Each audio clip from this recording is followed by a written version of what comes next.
All right, good evening, everybody. I think we're going to get things kicked off. I know that there's people that are kind of filtering in, and people are grabbing some drinks and some food, and so we encourage that. And by all means, we really want to have the audience be engaged in the conversation. So by all means, if any questions come up along this session, we would encourage that, and we'll provide feedback as necessary. So without further ado, I'm going to introduce our first speaker. We have Liz Perpetua, and she is a owner and CEO of Empath Health Services. Prior to that, she worked at Wash U and is one of the OGs in structural heart, a friend and mentor of mine. So she's going to share a little bit about shared decision making. All right, well, good evening. Thank you, Marcus, and to the course directors for the invitation and for their ongoing support, really, of the CV team. It's been very powerful to see this meeting grow over the years and to actually be alongside this leadership team. I have the pleasure today of being able to share some of the work that we're doing on the multidisciplinary heart valve team and shared decision making. So if you've ever heard me speak, I'm a nurse practitioner, I have a company, I work with health systems across the country to actually optimize their processes. And when we talk about processes, it's actually about people, right? And people are fun, as we know. So most things that are easy to say, like in a guideline, are actually hard to do. So what do I mean by that? Well, I mean that the multidisciplinary heart valve team and shared decision making both have class 1 recommendations in the guidelines. The level of evidence is C, and that is really eminence, right? Not evidence. It means that there's good expert opinion and consensus that these concepts are a good idea. When we talk about the heart valve team, the first thing that comes up is who is on the team? Are we part of the team? Is the nurse practitioner, the coordinators, the physician associates? Who's actually part of that team? And this notion that a team of experts is not an expert team. And actually, it's a team of teams. So to that, we also have shared decision making, where we're translating our medical decision making into aligning with the goals, values, and preferences of our patients. And that also is now surveilled by the TVT registry for TAVR, for TEER and TMVR, or valve-in-valve as well, and for tricuspid valve replacement, and also in related therapies, LAAO, as well as ICD. So the adoption of these concepts, the heart team and shared decision-making, are part of the guidelines, but also driven by these payer requirements and registry surveillance, because there are national coverage determinations from CMS for LAAO as well as ICDs. And so if we zoom out and we consider what's this ecosystem, why do we have to do any of this, right? Because we have to know the why. And for us, we think about patients at the center. There's a system of care in which a comprehensive valve center interacts with primary valve centers, or level 1 and level 2 centers interact across the continuum of care, as you can see here, with the team of teams that you see at the bottom. And when we think about this team, right, the patient's supposed to be at the center, but then the operationalization of all of these aspirations to do the right thing actually has you in the center. The coordinator, the APP, the nurse, whatever your role is. So let me ask you now, how many of you are nurses?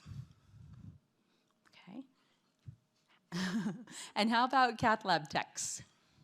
Great, right? And how about APPs, or physician associates, nurse practitioners? Perfect. So we are the ones, you can see in this little wheel, that are at the center of actually making things happen, because there's all the why, what, how, and then you have like this crew, right? Everybody thinks they're rock stars, and how do we get Nikki Sixx and Tommy Lee to all actually fall in line or come to some kind of consensus in the best interest of the patient? So I'm on the board of directors for Heart Valve Voice, which is a global patient advocacy society. And we asked patients, what is optimal patient-centered care? How do you want to show up? And what do you want your care to look and feel like? So they said, if I'm an empowered partner, this means that I have qualified clinicians. It doesn't necessarily have to be the physician who's actually partnering with me, so that I feel trust, right? I feel that you care about me and that I can trust what's shared with me.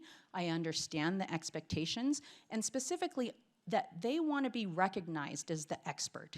So we all, as in the panel, right, may have expertise on the procedure, on transcatheter valve therapies, on, cath lab operations, whatever it is, but the only person that has the expertise on themselves and their lived experience is the patient. And they want to be expressly invited to share that. But that doesn't always happen, right? There's a lot of unidirectional or top-down kind of communication, and that's not what they want. So these are some of the statements that is consistent with the literature as to what they actually want, because partnership, whether it's on the team or with patients, is actually rooted in trust and safety in relationship with each other. This kind of safe container or psychological safety has to do with how much trust you have in yourself, how much trust you have in another person, and can there be a healthy interdependence, that's what's in the upper right-hand quadrant, or are there various kind of, configurations of that depending on how the team interacts, okay? So if you see somebody anxious or disconnected or dismissive, it's usually because of one of these kinds of, permutations of trust in self and other. I like to geek out and make diagrams on stuff like that, so that's one of my things. So I was very fortunate to actually chair a panel with an incredible group of cardiovascular team members in the American College of Cardiology Structural Heart Work Group, of which Dr. Keagan, who's also on the panel, is our chair. And so I lead the Publications and Research Committee. Now, initially, we wanted to do this editorial that actually spoke to what do patients want, what are our roles on the team, because everybody was telling us, do shared decision making, use a decision aid, make sure that you invite patients, check it off so we can be paid, check it off so it's part of the registry. And it was us, right, that was actually responsible for making sure that these things happened, and in a way that was safe and honored patients as well as our teams, and the sustainability of our programs, which, yes, means documenting it and getting paid. So we came together with a number of physician champions who have chaired multiple guidelines, chest pain, AFib, sudden cardiac death, peripheral arterial disease, heart failure. And we all came together to be able to create an expert panel perspective. And I got to be the chair. We cross-collaborated throughout the college to be able to say, really for one of the first times, patients are the experts on themselves. And we are the experts on these things. So there's a 3-talk model that's been known for a very long time. It was conceived by Elwin and colleagues about shared decision-making. And what we really wanted to outline was how can we create a very easy-to-do, stepwise approach with scripts, with charts, with roles, and make it very simple, even documentation examples, so that people could implement this in a site-specific way. Because we know every site's going to do, right, these things differently. And why is it hard? Well, again, it's that thing we talked about, people. Remember? Good luck to us. And mostly that's because we have our own biases, right, our own beliefs, as do others. And it requires a lot of expansive, consciousness to be able to allow somebody else to have those beliefs, and not me wanting to brute force what is right? And how easy is that when you're used to being the person in power, like a physician? To be able to hear others' perspectives, to incorporate them. And so in addition to these interpersonal considerations, there's also organizational and environmental drivers, like we have to do it, we're supposed to do it. And what we think we've been doing most of the time, and when I say we, who I may be talking about, just what is informed consent versus shared decision making. So in the paper, we really delineated, based on goal and intent, the kind of communication, what the treatment plan looks like, risks and benefits, how we deliberate, and what the outcome is. Do I just want the consent for the procedure signed? Well, sometimes you do need that, if it's a STEMI, right? But in shared decision-making, where the decision is sensitive to people's preferences, we want to be able to invite them to a bi-directional conversation. And if I don't ask you anything, if I never ask you a question, would you believe that I had a conversation with you? Probably not. So why would we expect that of our patients? And the other thing that occurs always, sometimes, maybe not never, but medical decision-making, when we're talking about shared decision-making, okay, we have physicians that talk in the heart team conference. How many of you have been part of these valve conferences or these valve meetings? Is that valve meeting the shared decision-making? No, because the patient is not there. Now, we may, as a nurse coordinator, cath lab tech is you're building a relationship with the patient before the procedure if something has changed. An advanced practice provider may have information about the goals, values, and preferences that can be incorporated into that shared decision-making. But usually what happens is there's a conference, there is medical decision-making to understand the risks and net benefit, and then there's a conversation with the patient that happens to follow. And this needs to happen in general for these therapies that you see here because it's in the guideline, okay? And there's a class of recommendation 1, which means do it according to the guidelines. But do we actually have what we need to do it? You can see there's only a few of these that have a validated patient decision aid, a tool where we engage patients in the process. Even though we may be required to do it by payers, and even though it may be monitored by a required quality registry. So this is an example of one of the decision aids that is on ACC's CardioSmart website. So CardioSmart is supposed to be patient-facing, but it's really clinician-facing. It's created in such a way that these tools are available based on what clinicians say that they wanted and needed. Because we really have to not just hand out pieces of paper to patients about their disease state or condition and about the treatment options, but to walk them through it. And there's been this notion that it's only the physician's responsibility to be doing all of that. So physicians' resistance to shared decision-making is often not based on cultivating the environment and working with the entire team. It's usually really it might be the MA or scheduler who's starting to send out patient education through MyChart when we know the patient's coming in for a consult. It may be then the nurse or the advanced practice provider that is clarifying what the goals are. It may then also be that clinician, nurse, APP, and so on, having a conversation then with the physician to make sure that the goals, values, and preferences as stated by the patient are represented, and then having the patient have those conversations too. And that we're not just doing that for one conversation, for one treatment option, but if you have a 55-year-old, a 65-year-old with a longevity in the 80s, they may need 3 valve procedures over the course of their life. So how are we considering lifetime management? And are we actually incorporating that into our conversations? So we have to think about these visits or encounters differently, and that's what we tried to depict in this paper as well, that we could actually have the whole membership, not just physicians, but also everybody from your scheduler, your MA, and the cardiovascular team members involved in a role preparing for a conversation, having the conversation, and that may be iterative. The patient may not be ready to have that decision be made in that one visit. They might want to come back. We might not want that, and sometimes they don't either because, it's difficult to come back and forth. But to have the option is really critical, and we wanted to be able to share all of these things in that paper. One of the biggest resistances to shared decision-making or decision aids is that it's believed that it adds so much time to care. So we always have to answer the question, well, what's in it for you? What's in it for me? Well, first, there was a Cochrane review, which is, the systematic review, gurus of research, and a Cochrane review on shared decision-making with patient decision aids actually showed that using decision aids only adds 1.5 minutes to visit time, okay? So that's something that, first off, when physicians or others are kind of resistant to using decision aids, or even the members of the team taking on a role like distributing the decision aid and doing education before the patient's visit, that's something that actually helps. Along with these other notions of what are these other potential benefits, because we're still at level of evidence C. So support, right? You can go fast alone or you can go farther together. Confidence, no one of us is as smart as all of us. Balance, many hands make light work. And empowerment, that everyone has inherent self-determination and value, something to contribute.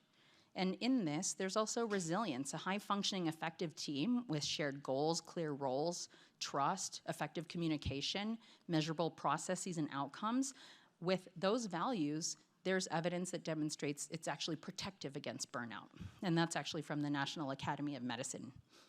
And lastly, there's authenticity and alignment. I'm not going to misdiagnose my patient's goals or what they want because I've actually asked.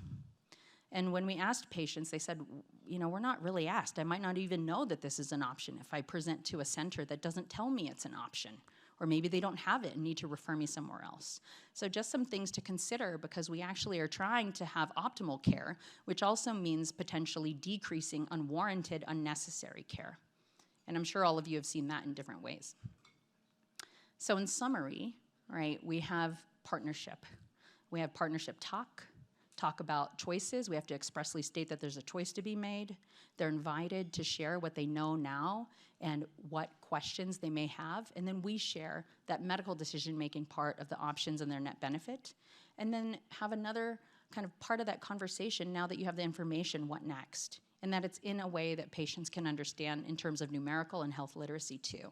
And then they have the option to make the decision or to defer it.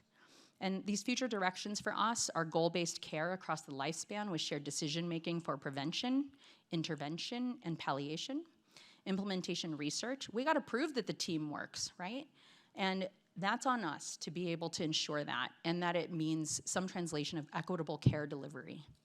And that we have policy that's aligned with value for both patients and our clinician teams. So that's the spirit of that paper. Thank you for sharing this time with me, and thanks for your attention.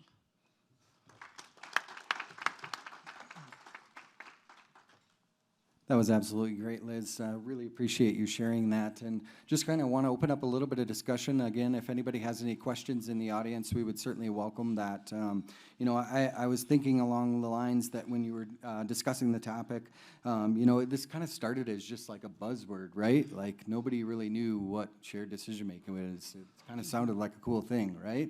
But it really has evolved into this absolute necessity as far as discussions go with patients, especially when they're facing very high-risk type interventions, right? Mm-hmm. So I just wanted to kind of pool the panel, and I'll start with Russell maybe, just some of the discussions that you have with your patients in clinic.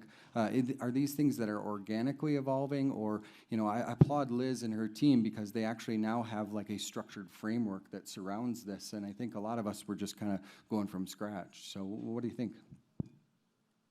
Yeah, thank you.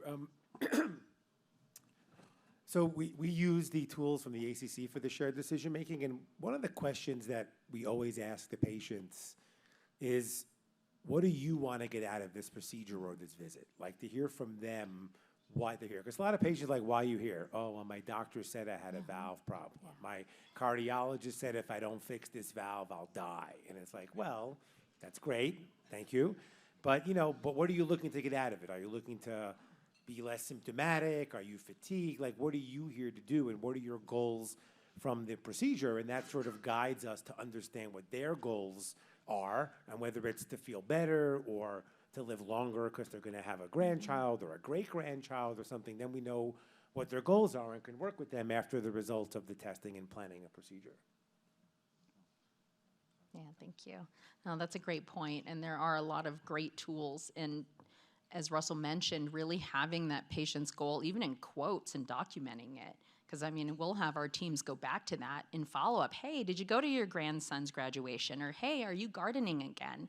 And the literature actually shows that patients want, more than anything else, even more than to live longer, they want to be able to do specific things that enrich the quality of their life. Duh. Right? I'm glad we have a lot of research on that and are doing more of it. But it's but it's because we've historically not asked, and so it's beautiful to hear how you're incorporating that into your practice, Russell. Thank you.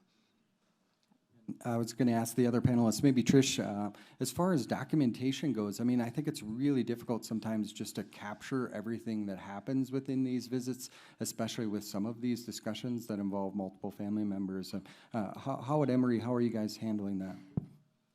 So as with most things in life, especially when using EPIC, you create a dot phrase, right? Yes. And again, that's for my 1.5 minutes. So I think at the end of the day, just saying we participated in shared decision-making is just not enough. I don't think it provides that clarity. And so for us, what we will do is, say, spoke at length with patient, X, patient's stated goal is Y. family present for a conversation or something along those lines, because we do want it to be documented. As you know, if you don't document it, it didn't happen. And so therefore, we really do want to have some clarity about it, but also not just use it as the checkbox. Did we do it? Yes. Okay, we're going to get credit, but is that enough? And I think you also highlight a really important point, especially if there were legalities that were involved. I think any supporting documentation saying that the procedure was very thoroughly discussed and that you had this very detailed discussion about what their preferences are, I think that can be hugely beneficial. So Liz, do you want to add to that? No, I think that things have been characterized very well in the panel comments, and in the paper there's examples of documentation scripts and what shared decision-making can look and sound like. So hopefully that makes it a little easier to bring to your centers for adoption. Thank you. Well, thank you again. I think in the interest of time, yes, thank you, Liz. We're going to keep moving along. I'd like to introduce Dr. Patricia Keagan from Emory University, and I think she's going to be talking to us a little bit about some creating efficient structural heart programs and some of the efficiencies that we can utilize in our programs. So.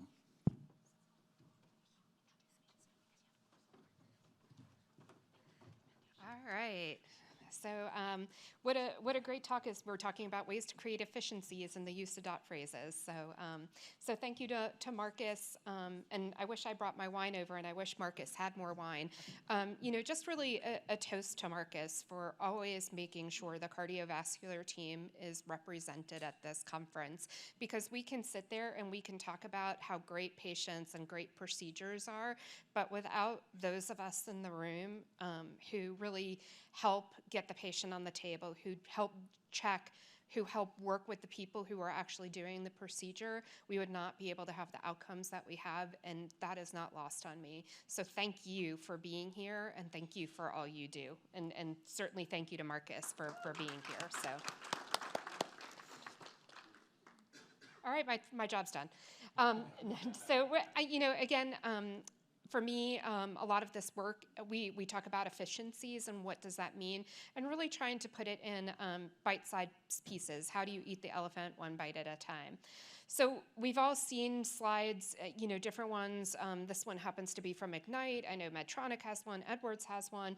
But we talk about, growth of the procedure and what that means. And so much of the workup that we do is based on the surgical workup. This was like the pre-partner days. We talk about what's protocolized versus individualized to the patient. So when we talk about the workup of the patient, we used to call it the high five, for TAVR. So patient was getting an echo, they were getting a CT, they were getting, PFTs, they were getting, a left heart cath, and carotid ultrasound. But that was true for everybody. It didn't matter, what their symptoms were. So again, how do we make this more individualized, and does that increase our efficiencies? We have improved indications now, or increased indications. At the time we had, maybe it was inoperable only, and now in the fall we're talking about what are we going to find out about asymptomatic patients. We talked about just TAVR, but we have mitral and tricuspid now, and so how do we make our systems more efficient? And inadequate access to care. So if these patients don't know how to get to us, or they don't even know that they have a problem, we have inadequate wait times and poorer outcomes. So I don't know how many of you have ever seen somebody in the room coming into your clinic and you say, so what's going on with you? And they say, well, I have a murmur.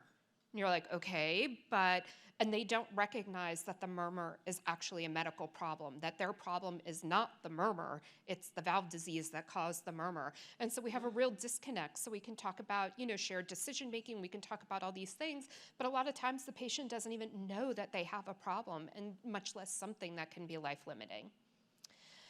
So I am a checklist girl, maybe a little type A. Very type A. And so I love checklists. They make me feel protected. Protocols, they make me feel protected. They make my patients protected. And so there was this book, it's called The Checklist Manifesto, and I thought it was going to be dreamy on how to make the best checklist. But it turns out it talks about how important checklists are. So again, we can talk, there's a story in there talking about, when the plane went down on the Hudson and with the pilot Sully, Sullenberger, who, he went through this whole mental checklist in his mind to be able to get that patient on, or to get the plane landed safely. And without those checklists, the outcome could have been much different. So again, what do we do for these checklists?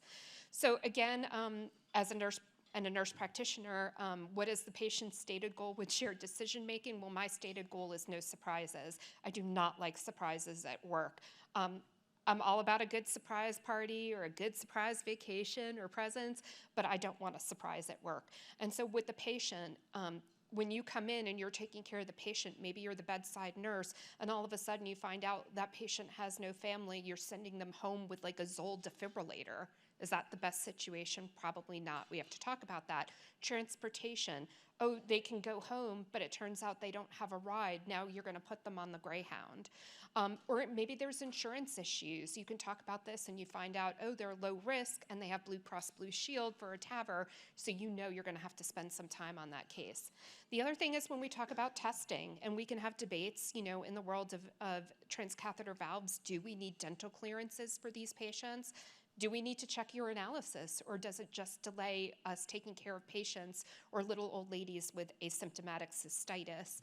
Or it turns out the patient has a much higher creatinine or a much lower hemoglobin than you expected. And so what do we need to do to make sure that these patients are getting on in efficient ways? And so we can tailor ways to know the answers to these before we're actually confronted with the problem. We can talk about scheduling, awareness of room schedules. There's nothing worse than walking in and looking on your cath lab schedule and find out you have a tricuspid, you have a MitraClip, you have a paravalvular leak, and then a left atrial appendage. So that is not a good use of your time in the cath lab. It just is not. Those cases are unpredictable, at least they are with my team. I don't know how long they're gonna take. And so again, how do we maximize and know the room schedules, but then also our team schedules? Because it turns out, your surgeon has, you're doing a TAVR third and your surgeon has to be in clinic. So now who's gonna cover that case? Who's gonna be in the cases? What does that industry representation look like? And then you go through all these things and then you call the patient to tell them when their procedure is and they tell you, well, I'm not available that day. So again, keeping that in mind, as well as insurances. We can talk, at length about Medicare replacement plans and legally being obliged to cover whatever Medicare is going to come. They just don't need to make it easy. So again, from that standpoint, having a recognition for that. The other thing is we do have a list that we talk about with our insurances to know how long it takes to get things approved. So I know if this insurance is going to take me 14 days and I'm planning the case in 5 days, it's probably not going to happen. And again, not any efficient use of my time, the patient's time, the team's time, or the room time. We also talk about efficient use of resources, what our staff, equipment, and anesthesia is. So for us, we do have boards in our room that we can talk about what that renal function looks like, if the patient has any allergies, calculating maximum doses of contrast, did the patient receive hydration, was it even ordered, did they receive it? And we do go over this during our period of timeout just to make sure that we are aware of everything that needs to happen with the patient and what that access is going to be. The other thing is, how do we deal with complications? Complications are time-consuming. And so if we can avoid complications by actually preventing them, well, then that's really important. And so a lot of that, we can look at bleeding events in the TAVR field and how we address those. But again, we talk about what happens before the TAVR, during the TAVR, and after the TAVR. And that can be anything from looking at risk stratification, knowing your patient's history, what medications did they receive. Again, we used to, in the early partner days, is give the patients, basically a bolus of Plavix before the procedure. Well, we know from Ocean TAVI, maybe that's not the best use of Plavix and puts our patient at risk for bleeding. So again, knowing that literature and having it shape our practice. We can talk about staffing. This is a paper that came out in 2021 from one of our colleagues, Dr. Sandra Lauk out of Vancouver. And, I will never be the one to tell you that my cath lab in Atlanta, Georgia has 3 to 4 cath lab nurses in every case. We usually have 1, maybe 2 if the sun shines right, the moon's not full, and all of that other stuff. But thinking about what that staffing looks like. And again, how do we create this, basically valve team using whether it's OR nursing and cath lab nursing, and what is the expectations of that team. We can also talk about nurse-led sedation, something I feel very passionate about. Those protocols for us and that we've published are very similar to PCI and EP. We do have a dedicated nurse for sedation. We're using nurses that are already in the procedure. We didn't have to hire new staff, but we did have to train. So again, and we also know the outcomes for nurses who deliver sedation during TAVR are very much the same as patients who get moderate sedation or even general anesthesia with less room time, less ICU utilization, and certainly at a cost savings. We can talk about post-procedure, what that recovery and follow-up looks like. So one of the biggest things for us that really helped us is handoff. We have a standardized handoff. So there's no going back and having to research as the floor nurse to say, hey, how much medication did that patient get? Or did they have a complication? Do I need to be extra worried about the rhythm? Like, what does this look like? It's very much standardized, so there shouldn't be any questions of that nature. The location of the recovery. Our patients do go to directly from the cath lab to our telemetry units. There is no stopping in a recovery area. We do save money with that, but also we open up our ICU for patients who need that level of care, and not just because that is what we've always done. We do have a goal time of having an expedited discharge by 11 a.m. At Emory, we have a program, it's called the STAR Discharge, and basically those patients are identified. Those are the ones that, barring any, emergent cases, we do round on those patients and try to have them out by 11 a.m., which is better for the patient and certainly better for us to be able to put patients in the bed and not delay our cases. And of course, having standardized orders and instructions. We're ensuring consistent evidence-based care. So when we do have conversations about, maybe it's not the best practice to give Plavix before a case anymore, we've taken that out. Maybe we don't want to give our older patients sedatives or hypnotics, we've taken those out. So if the patient's having a complication or the patient's having a problem, well, then we usually get notified about that, and so we're quicker to treat those patients. We can also talk about standardized what's been recommended with our guidelines. So there was a paper that came out of the ACC and AHA that looked at, how should we manage these rhythms? So, years and years ago, when we talked about how long patients were staying in the hospital for TAVR, the average length of stay for an uncomplicated transfemoral case was 6 to 7 days. Even a couple of years ago, we all talk about, no, we discharge next day. Well, according to the TVT registry, the length of stay was 3 days. Well, why is that? Well, sometimes we just don't know when to discharge those patients because do they have a rhythm issue? Is it something we're concerned about? Because everybody has that case where the patient went home and had a cardiac arrest and we think it's for rhythm, so we feel uncomfortable, but what can we do to predict those patients and using that evidence out there? Again, looking at our objective-driven criteria for discharge. So when should patients go home? Well, actually, Dr. Lauk and her team also put out a great paper talking about what that objective discharge should look like.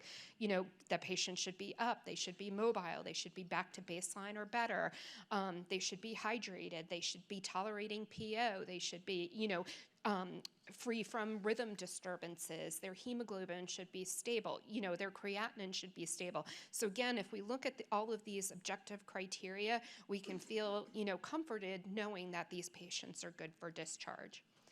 When we talk about follow-up patients, how do we get these patients back in our clinic? Well, a lot of that has to do with staffing as well.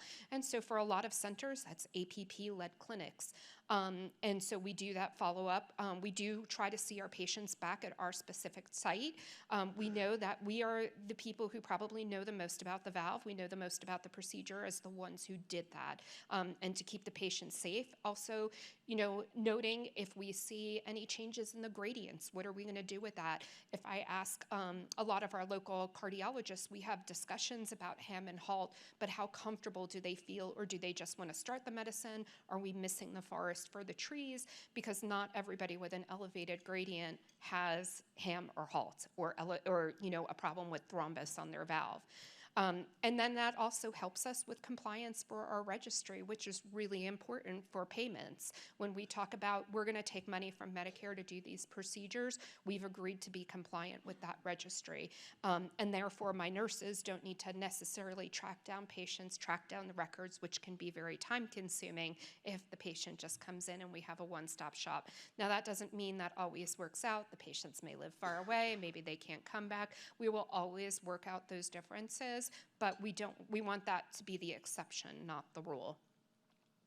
So again, I did say thank you to Marcus for being part of this and certainly, having the team together to have these conversations, but it doesn't happen alone. So, I'm very lucky to have a great team at Emory that I work with, very lucky to have a very supportive family who deals with early mornings and late nights. I have a really great group of friends who we actually met at meetings like this. So getting together and establishing those relationships. And we've been able to do some great things as a team, whether it was our ACC certification, and for this year we do have 3 stars for our TVT registry. And again, a lot of that comes because it's not just one person working on it, but it is a team. So going back to a lot of what we've talked about here, the heart team, if you've gone to other sessions, I think you really see how we make a difference. And so thank you all again for your time. Wow, thank you, Trish. That was, the transformational work that you highlighted here, I can't think but, be so thankful. When you speak, I absolutely listen. The work that you and Dr. Luck, Sandra Luck has done, it has transformed all of our programs. So, I kind of wanted to hear from Leah and Jimmy a little bit just about, some of the efficiencies. Trish really highlighted some of the things with nurse-led sedation, operational efficiencies, scheduling, those kind of things. Were these lessons learned that you guys developed again organically, or were these things, that were, again, taught to us from some of the OGs in the game? I think there's a question in the back first. Did you want to go first before I answer? Go ahead.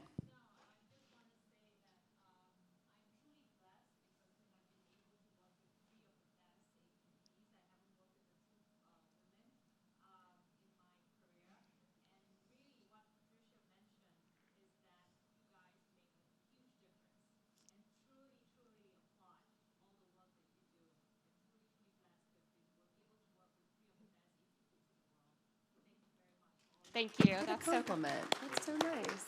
Thank you, Nadir. That was great. I have to say that my site is in Columbus, Ohio. We actually went to Emory. We adopted the RN-led sedation. Now we help other programs learn how to improve efficiencies. And it is still such a needed topic because there are so many institutions that want to get there and have no idea where to start. And really, that's how your program grows, is improving every single step along the pathway.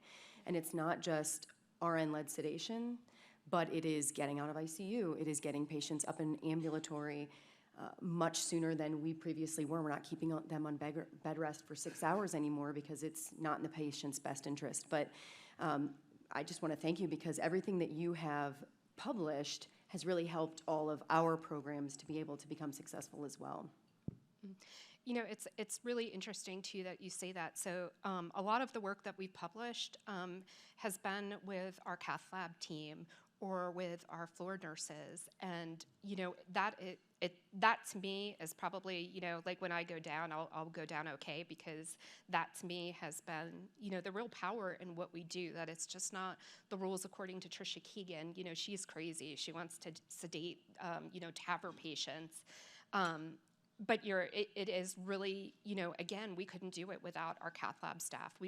It never would have happened if we didn't have their buy-in first.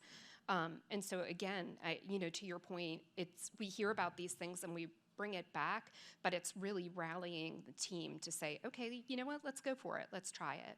Yeah, it's incredibly empowering to empower the nurses who are taking care of these patients, intra-op and post-op, and even, obviously in our clinics, that we can manage these patients. And the physicians, really trusting us and allowing us to kind of improve these efficiencies is a real blessing.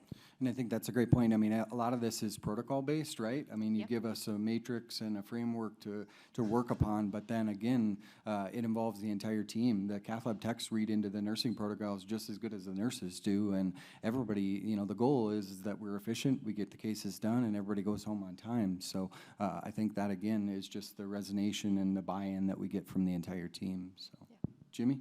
Yeah, I mean, I think you hit the nail on the head about, you know, we've been doing this long enough. We don't need to adopt CT surgery protocols. We need to make our own. And that's why we're getting buy-in from the team and everybody else to implement change, which is like that bad word that you say in a hospital. But when you say change, everybody freaks out. But once you start doing it, everybody says, oh, this is a lot easier. Why didn't we do this, 10 years ago? So I think, for example, I mean, the urinalysis, when I started at Montefiore, they were completely, has to have a urinalysis, have to have a culture, we can't do procedure, canceling procedures left and right. And I said, well, why do we do this? Okay, so we sit down with the infectious disease. Infectious disease says we came up with our own protocol. Great, we haven't canceled a case because of UA ever since that point. But Right. Getting everybody to buy in, from the cath lab nurses to the techs, to the physicians, everybody to buy into it. It took a while. So Yeah, absolutely. Well, I think we're going to move on, and I guess I'll probably introduce myself because I'm up next, and these guys can pepper me with questions. So, well, thank you again. I just want to thank the board of directors at CVI just for giving us this platform to speak upon. I mean, it's so great to hear some of the best in APPs and structural programs talk about some of these topics, and we really have learned a lot over the course of time. And I just wanted to take a second just to thank the audience and for the hard work that you guys do on a daily basis. I mean, we wouldn't be here if you guys weren't here. So thank you so much. So with that, I think I can move forward. Quick disclosures. So a little bit facetious in this slide. We have, I know Dr. Chavez, one of the interventional cardiologists, right up front, but I was sitting down in the echo reading room the other day, and I got introduced to one of the new echo docs, and the introducer said to me, he's like, you know what, Dr. Saraja, he gets all the flash, but this guy right here and his team, these guys are the engine. And so, again, I really want to applaud the team, really the APPs, the valve coordinators, the techs, the nurses. All of us do this underappreciated and underrecognized work, and it really is the body of what makes a successful program move. And so I think it's really important that we continue to highlight that. It takes nothing away from the technical abilities and the expertise and the brilliance that the interventional cardiologists have, and by no means do I want these accolades, and I think the team members that I work with would feel the exact same way. And we do our job, and our work and the body of work that we do just represents itself just very much good in itself. So, very much the forgotten valve. I think a lot of talks that we talk about, in the structural realm of things centers on TAVR and, mitral therapies, but really the tricuspid valve, which has been coined essentially the forgotten valve for a long time, is really coming to the forefront. And I think we are faced with a key dilemma because these patients are coming to our clinics and the recognition is certainly there. So I think there's about 100 different reasons that I could list that would be, describing why it is that the tricuspid valve is there. But, in the interest of time, I think I wanted to focus on a couple key considerations. And so as far as themes go, I'd like you to entertain these three.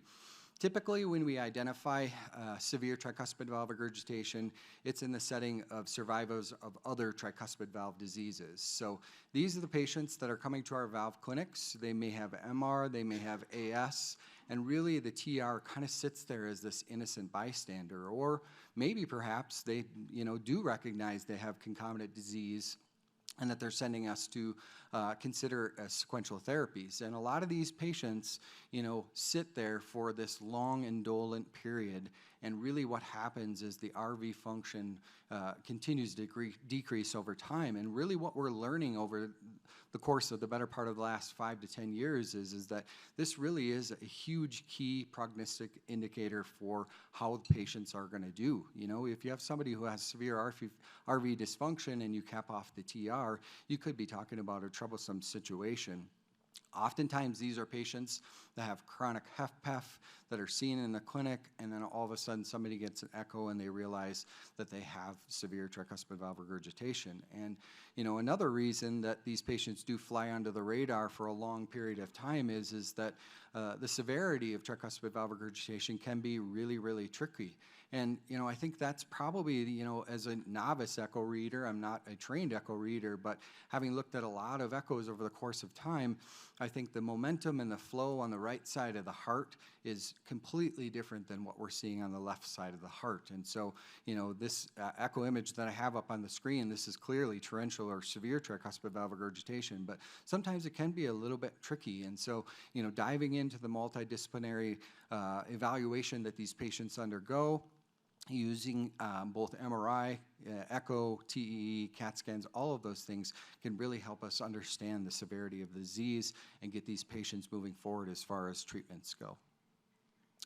So that under-recognition really manifests itself in the guidelines that you see articulated here. So I've included the European guidelines, but we'll focus more on the American guidelines or the AHA or AACC guidelines. And there is simply only one Class 1 indication for undergoing tricuspid valve procedures, and that is in the setting of having underlying left-sided disease. All the other recommendations are 2A or 2B, and even with the sole indication for isolated tricuspid valve regurgitation, this is at a level of evidence of C. So really, this is actually like a bunch of anecdotes, and it really tells us, you know, this is tricky as far as when and how to intervene on tricuspid valve regurgitation. So this is a study, community study that was done at Mayo Clinic in Olmsted County. You know, they have a lot of population-based health studies. And it kind of helps us understand a little bit again about how bad TR is over the course of time. So if you look at the graph on the left-hand side, the 10-year survival rate in having severe tricuspid valve regurgitation is absolutely dismal. This is 14% at 10-year survival. And if you look at over the course of time, these patients do absolutely poorly. And, you know, we're not doing the best that we can to offer them therapies early in the course when we do know the natural history of the disease and how bad that it is. So how has transcatheter therapy changed tricuspid valve regurgitation? And like I infamously say, I think that some options beat no options as far as therapy goes. So we're going to travel back in time. I started in my current role in 2015, and this patient presented to our valve clinic in 2016 with torrentially severe tricuspid valve regurgitation. She had undergone a previous aortic valve replacement. She had AFib, coronary disease, stage 3 CKD. All of these things made her a high-risk surgical candidate, and she was turned down from a surgical intervention standpoint. So again, she presented to our clinic. She had had 2 heart failure hospitalizations over the last 6 months. She had functional class 3 symptoms, and this was all in the setting of being refractory to escalating diuretic doses. So you can see on the left clearly severe tricuspid valve regurgitation, and when you look at the gap that we measured at that point in time, which is again in the absolute infancy of performing procedures on a transcatheter-based setting, that gap was kind of on the moderate side. You know, I mean, it was about a 7 millimeter gap. So it was kind of an exercise in futility. This case took us probably 4 to 5 hours, and in the interim, we were unsuccessful in treating this patient, which was unfortunate, but again, this was very, very early in the course. So her right atrial pressure was 18 millimeters of mercury. You had these modestly large gaps, and in the setting of using a off-label mitral valve treatment system, because we had no dedicated treatment system to treat this patient with. So again, this led to an aborted case. Sorry, mouth was getting dry. So for those of you who may not understand the delivery system, the picture that you see on the left is the dedicated mitral tier system. The steering capabilities and the curve that is adapted specifically to work in the left side of the heart. And this was the equipment that we were utilizing during this intervention. And the picture that you see to the right of that is the steering curve, or a protocol-based steering curve that was adapted for the right side of the heart. And this is the concept that has developed into the current TriClip system. So you can see the difficulty in using a mitral tier system in an off-label fashion prior to having a dedicated catheter to help treat these patients. This slide is courtesy of Abbott, and it just does go and show kind of the timelines, you know. I talked about this case being taken in early January 2016, and these were when the very first reports were coming forth of doing off-label tricuspid valve therapies or tier therapies utilizing the mitral system. So there were discussions at conferences, but all along a while, in the background of things, there was development going on, and it came from a concept to actually being in our hands. And we were one of the very first sites, or actually we were the first site in the US to enroll a patient in the Triluminate study as an EFS patient in 2017. And over the course of time, we've seen advancements in the system, and we've seen advancements that has now led to a commercial approval or FDA approval for using this therapy. So a little bit of the microscope on our current situation at Abbott, and I think that kind of yields similarly to what you had seen as far as the growth and development of the tricuspid valve therapy or the tier therapy is, you know, early days doing only single-digit cases, and over the course of time, we've seen our numbers substantially rise. You know, we were one of the top enrollers, or if not the top enroller for the Triluminate trial.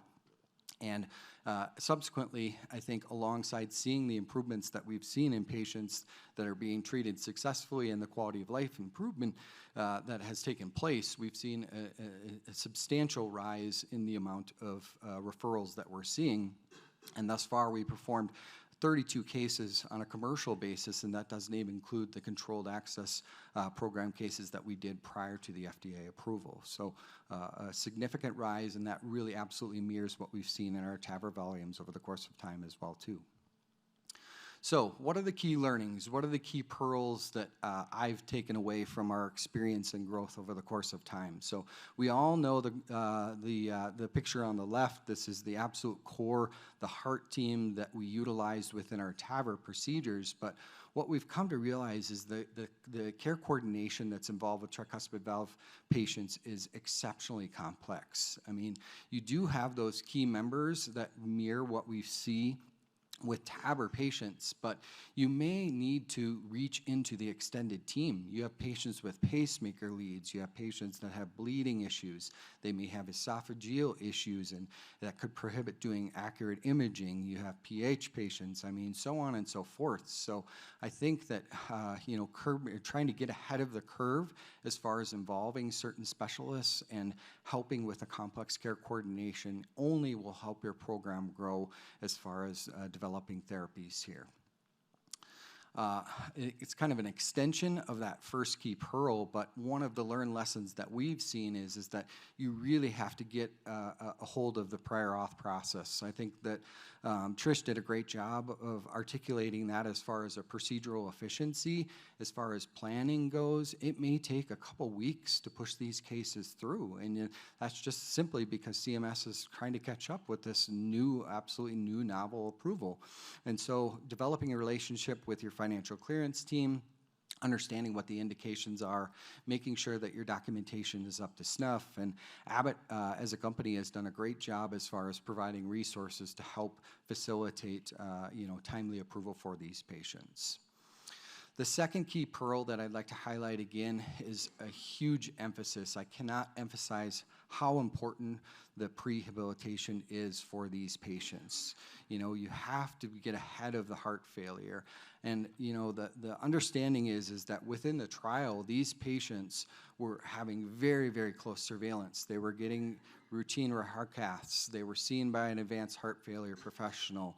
there was very, very, very close surveillance over the path of them. And then all of a sudden the cap is lifted off and everybody says, yes, you can start doing these cases. Well, as a practice, we started seeing these patients come into our clinics and, you know, they may have been waiting 1 to 2 years for therapy and they may have been lost in that interim. And so they come to you decompensated and we're trying to do a procedure on them. It may not be the best situation. And so I think it's very important that we're seeing these patients in the preoperative exams within, you know, a couple days, if not a week prior to the procedure. And if there is any consideration of decompensation, that you're getting a right heart cath on these patients, putting a swan in them, and considering admitting them to the hospital for you know, more aggressive optimization. You also have to be inclusive of including the heart failure specialists. And you know, we've become so accustomed as far as getting patients in and out of the hospital from an efficiency standpoint, especially within the TAVR realm of things. But you know, a 24-hour hospitalization for these patients, especially when they're acutely ill, may not be the right thing to do for them. So, and I always say you got to play to win, right? So kudos to Nandira. My friend and colleague, Dr. Hamid, had provided me with this slide, and I think just really understanding the anatomy, the close understanding of that, really helps us as far as patient selection goes. You have to look at those gap widths. You have to look if there's maybe interactions. You have to look at the baseline imaging, understanding if there's shadowing. If you may have a horizontal heart, you might have to use ICE imaging, the anatomy, coaptation planes, and especially the right heart and the right ventricle function and any other concomitant valve disease that's alongside of it. So, and the last key pearl that I'm going to put out here is that, you know, commercial availability, e.g. the no trial involvement, it really shouldn't permit us to be able to go rogue on these patients. You still have to be, you know, methodical as far as the workup and planning goes, because the trial successes were really built on careful patient selection, and that was reinforced by having them be under guideline-directed medical therapy and be in a stable position. And I also say, you know, you really have to individualize or tailor the right treatment to the right patient. And so I'm going to bring you back to the case that I presented earlier. This is now an 89-year-old woman, 2024, same torrential regurgitation. She's defying odds, right? She's getting closer to that 10-year mark. But, you know, she was not able to be enrolled in the Triluminate trial over the course of time. And we were not willing to do an off-label therapy just because of anatomical constraints. She did undergo a TTVR in April and had an absolutely great result, and clinically has been doing really, really well. So again, thank you guys for your involvement in the care of these patients, and I really want to thank Dr. Sraja and Dr. Hamid, as well as my entire team, for the amazing work that they do. So.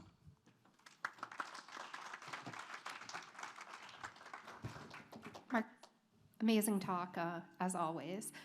So one thing that it's important for the NCD. So right now there's no NCD for tricuspid therapies, but it is in the comment phase until the 20th. So you have 2 days to put in your comments. But just remember, if we continue to do a lot of off-label and we have poor outcomes, those are still tracked, and it can affect our ability to do therapy. So I really appreciate you talking about, you know, just being cognizant about which patients can be helped. No, and I mean, there was very select sites that were doing these trials, and so I think now that the therapy is out there for the masses, I think we face this a little bit with the co-op trial, right? I mean, I think you have this new indication that's out there, and everybody thinks they can do it, but we have to be good stewards of the therapy, and so I appreciate your comments. I think one of the, great talk, by the way, sorry. The obligated great talk comment before you make any comment after. Thank you for inviting me. Thank you to the team. I think I got it covered. Okay. Thank you for the food. So I think one thing with these patients, you have to, you know, try to drill into their head, similar to secondary MR, but much more so with this. And, you know, we sort of have trouble telling this to our patients, and how you deal with it too is, you know, this is America. So everyone thinks, oh, I'm going to get a procedure. I'm fixed. I don't need my water pill. I can have pretzels and a pastrami on rye because I have this new device. And it's like, no, you can't. This is an adjunct therapy to guideline-directed medical therapy. So yes, we can help you, but you're still going to need your diuretic. You're still going to have to fluid restrict. You're still going to have a low-sodium diet and so forth. And, you know, sometimes that's patients don't understand that until you tell that to them. So I wonder if people have a similar struggle and how you sort of, get into their head that this is not an end or cure-all and one injection in, a week and you'll lose 50 pounds, right? Totally spot on. I mean, I think, again, that's why I tried to talk a little bit about, highlighting the importance of the RV function, right? I mean, maybe these patients with really poor RV function are not suitable candidates for TEER therapy because you cap off the TR and, they struggle, right? So, and I think, again, counseling the patients and talking with them that, the same steps that were, vigilantly followed going into the procedures are going to be just as important. It's not just about the valve, right? We have the easy job. Essentially, they have the hard job. And I assume you're being pretty honest with the fact that, the data on the TriClip didn't prevent rehospitalizations like COAP did. It didn't prevent death like, some of the COAP data did. But how are you having those discussions with your patients? And that's a great point because I think, as far as I go individually, I think talking to them about what the true data shows. And when you're 80 and you're 90, you just want to feel better, right? And so, again, I think that's a key point as far as emphasizing what we've seen as far as improvement in the KCC scores and quality of life improvement. And I think that as time goes on and there's further refinements with these therapies, whether it's TEER therapies or TTVR therapies, I think we are going to find the right answer. I mean, all of us up here, I think, can honestly attest that we're seeing the same pattern that we've seen in aortic therapies and that we've seen in mitral therapies. I'm not trying to say there's a crystal ball and that everything's going to be great for TR patients because, it's a completely different beast than the aortic and mitral therapies. So, but just being open and honest about that and saying that thus far we have not seen those improvements in mortality and heart failure hospitalizations. But if you want to feel better and this is a potential option to do that and a very safe therapy, I think it's worthwhile to have that discussion. I also think maybe we're catching, in enrolling that trial, we were probably catching the patients too late. If we would have caught them sooner, maybe we would have made an impact in those. Yeah, and the science, I think, will help with the public awareness component. We've already seen that happen, and that's why I was trying to highlight as far as referral bases go, because now there's recognition that there are therapies that are out there, and there are deleterious effects of this disease. Jimmy?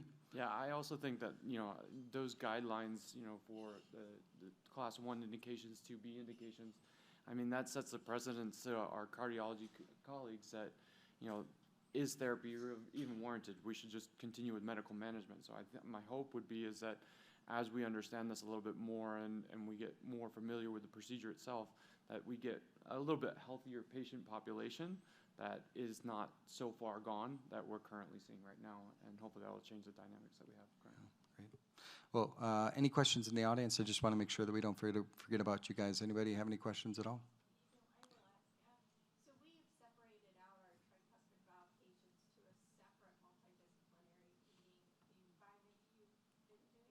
You've been doing that too. We've included pulmonary, our pacemaker, our EP team, heart failure team in those biweekly meetings.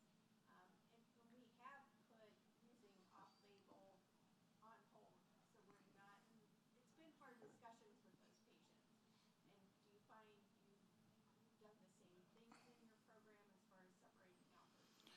Yeah, I feel you. I mean, I think that, our agenda on a Thursday, we have our heart team meetings on Thursday, and we do include all of our patients, mitral, aortic, and tricuspid, and the agendas just are going through the roof, and the discussions take longer and longer. So I really love entertaining the idea of individualizing that and involving subspecialists. I think that's really important that you guys are utilizing that technique. I don't know what anybody else want to feel. We have a valve meeting as well. And we always say you want to be one of the first few patients to be discussed at the valve meeting, because once you get to the end, it's like, okay, sure, fine, okay, whatever. And you're like, wait, what did we say? So You please, spend when about it's my 10, turn. you spend about 10, 20 minutes on one patient, and then everybody gets a short stick, right? Oh, I'm glad it's not only us. Yeah. I always tell the team, when it's time for my TAVR, please make me number one at least. You owe me that. Doctors fight over the top spot. Exactly.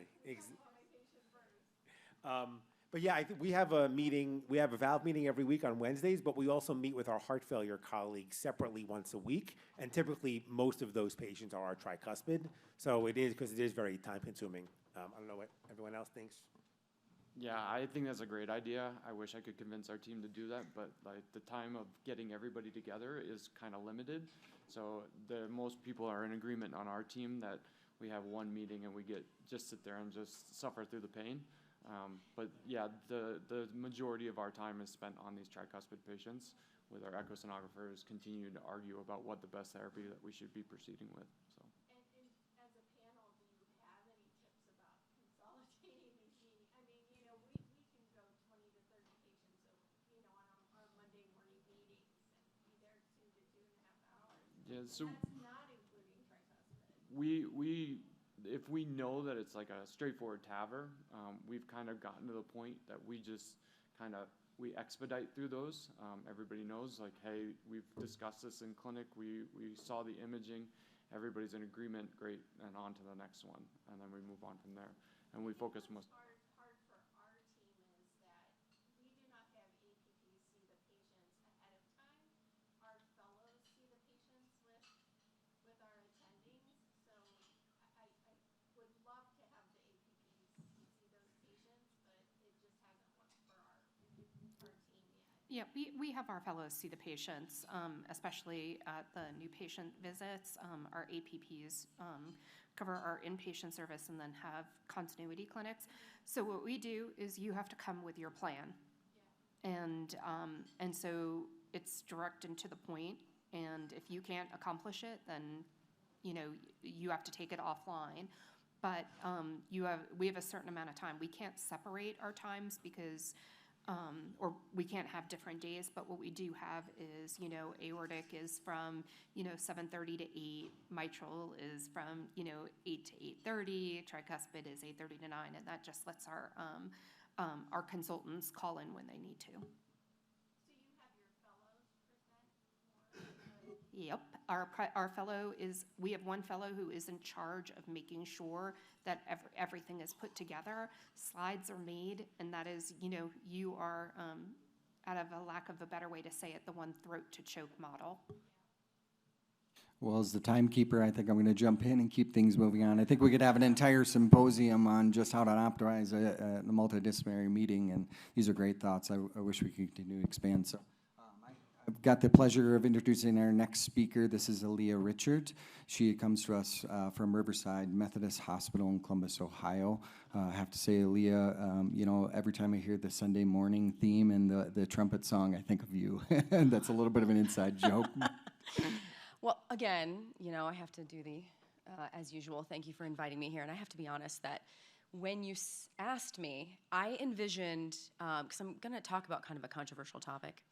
I'm kind of glad a lot of the physicians like meandered out because I didn't want them like hating on me. Because I actually fight with my director and my physicians, if not weekly, daily on this subject. But what I really envisioned was that I would stand up here and then my other TAVR queen from Long Island would be up here and we would debate back and forth. But she couldn't make it, and so you get stuck with me. And I'm not going to debate myself because that would sound crazy. But I'm going to talk about inpatient TAVR. Who loves the emergent TAVR? Anyone? No? Oh, you do? You love it? We'll send them to you then. Okay, so listen, I've loved the saying that like there's no such thing as an emergent TAVR, right? This is a chronic progressive disease. And yet, it looks to me, and probably to several of my panel members, that the inpatient consults and emergent TAVRs just continue to climb. And the cath lab staff can probably attest to that as well. And we kind of need to find a happy medium because we cannot do every single patient that we meet in the hospital. And so today I'm going to I'm not going to debate, but I'm going to give us things to think about, okay? So, you know, we are a decade in this country in doing TAVR. And a decade in, and yet, and the volumes just continue to grow, just like tricuspid, but we've not hit the peak yet. Between 2016 and 2022, the TAVRs completed grew by 190%. It's not slowing down.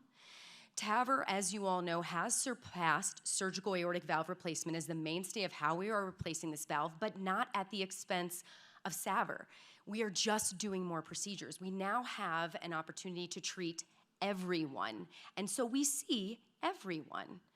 The number of TAVR centers currently kind of reporting to the registry is close to 900, and 73% of those centers say they're at capacity. They can't possibly deal with more patients coming in, and yet they keep coming. And there's still this huge problem with underdiagnosis and undertreatment, and we'll kind of get to that shortly, but the truth of the matter is that these patients don't stay at home and die, those that we're not treating. They're coming into emergency rooms. They're coming into our ICUs. They're coming into our, small hospitals, awaiting transfer into the big hospitals. And I'm sure a lot of you guys have seen kind of some of the publications on the undertreatment of aortic valve replacement, both TAVR and SAVR. This particular study was done, I think it was just published in 2022, but it was, two very strong, high academic centers in New England who looked at AVR utilization in patients who met criteria for aortic valve replacement. And what they found was that close to 50% of those who were indicated, and mind you, when you think of some of these high academic centers that were enrolling in this, these were patients that if they had severe AS on an echo, they should have been referred. You would have assumed they would have been referred, and yet we didn't see that happen. They didn't go on to valve replacement, nearly 50%, and that is your AVA less than 1, mean gradient over 40, Vmax over 40. Let me tell you, it was way worse when it came to the low flow, low gradient population. I do speaking events kind of to other sites, and there are still some well-meaning cardiologists who still believe that if the gradient is not over 40, then it's not severe. And the APPs and the coordinators and the cath lab staff are like, wait, isn't there a lot of stuff published on this? I'm like, there is. So how do we get past this? But clearly, we're still missing the mark. And I dare to say that we have a lot more to consider than we did 10 years ago when we started this therapy. We're going to talk about a few of these, and I want this to continue throughout the discussion because we really have to keep these in the back of our minds. Number one is our hospital volume growth. When I started in TAVR, I'm not as old as you, clearly. I started in 2017. That or I used way more Botox. I don't know. Anyway, when I started, I could directly admit a patient for optimization from my clinic. I can't do that anymore. The patient goes to the ER, they may sit there for days just trying to get into a bed to get heart failure management. Are you all feeling the same way? Hospitals are full. We're kind of past COVID, and yet we continue to have no bed availability. And then there's this push for CMS to prevent readmissions, to prevent admissions in general, because we have all these APP-run clinics to kind of, triage patients, and yet we still have no beds. And then we're being pushed and actually penalized by CMS if we do have readmissions. We have reimbursement. TAVR reimbursement is not as robust as it used to be, and nor should it be. It used to be classified with SAVR, and now, we've come a long way. Our patients are going home the next day. But still, our margins are incredibly thin. If you know nothing about TAVR economics, and I hated economics in college, I'm really bad at math. However, we have very slim margins. If we have one patient who has a stroke or requires a SNF utilization, we're in the red. We've lost money for that procedure. And so we kind of have to be stewards to our healthcare resources, as Marcus discussed. Our valve prices are not changing, neither are our procedural costs. And then there's our registry standings. We are held accountable, and we will be going towards more public reporting where patients and family members and probably insurance companies are going to have a say in where patients get their TAVR. And they are going to look at, well, what's the SNF utilization at this site compared to this site? How about mortality rates? And a mortality rate, they're not diving into the data to say, was this a patient who came in with several comorbid conditions, this was a salvage case, or was this just a mortality? A mortality is a mortality, and they follow us for 3 years. So we do have to be stewards to patient selection and who we are performing TAVR on. And also, are we going to impact patients' quality of life? This was a recent study that was published, and it just goes to show you how kind of why this is a debatable topic. This was published, and it showed kind of a 4-year mortality rate for the whole entire spectrum of aortic stenosis. You know, even patients with mild AS at 4 years had a 25% all-cause mortality just from having aortic stenosis, and 500,000 patients were included in this study. And it just incrementally increased from there. I mean, you can see when you get to moderate to severe, you're near 44% of a mortality at 4 years. So we have to intervene on these patients. The decision is when. And how do we not overburden ourselves as structural heart teams and cath lab staffs and physicians? So let's talk first about kind of the incidental aortic stenosis. I work in Central Columbus, Ohio, and we are a high-volume stroke center. Everyone who comes in gets an echo. And I'm starting to believe that everyone who hits my emergency room gets an echo.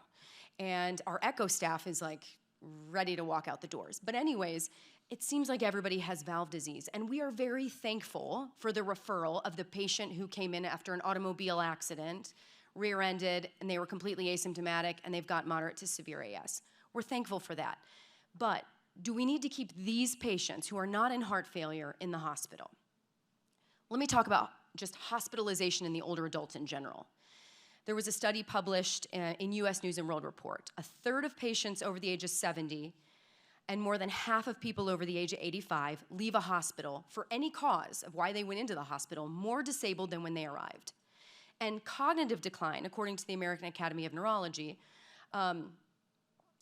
more than doubles after all-cause hospitalization in the older patients. And these continue to be the patients that we see in the hospital despite low-risk designation. Those patients who are frail and who come into hospitals, they come in kind of with minimal reserve. And then we keep them in the hospital for a prolonged amount of time, especially if they're found to have AS. They're like, well, you know what? They've got to get their workup here. So that includes getting a CAT scan, that includes getting a heart cath, they're meeting a surgeon. You're tacking on at least 2 to 3 days onto whatever brought them in the first place. Most patients that I see in the hospital don't have physical therapy consults. Most of them are staying in bed. They're not ambulatory. And by the time they're ready to leave, they usually required something like a SNF. And a SNF, skilled nursing facility, is not benign.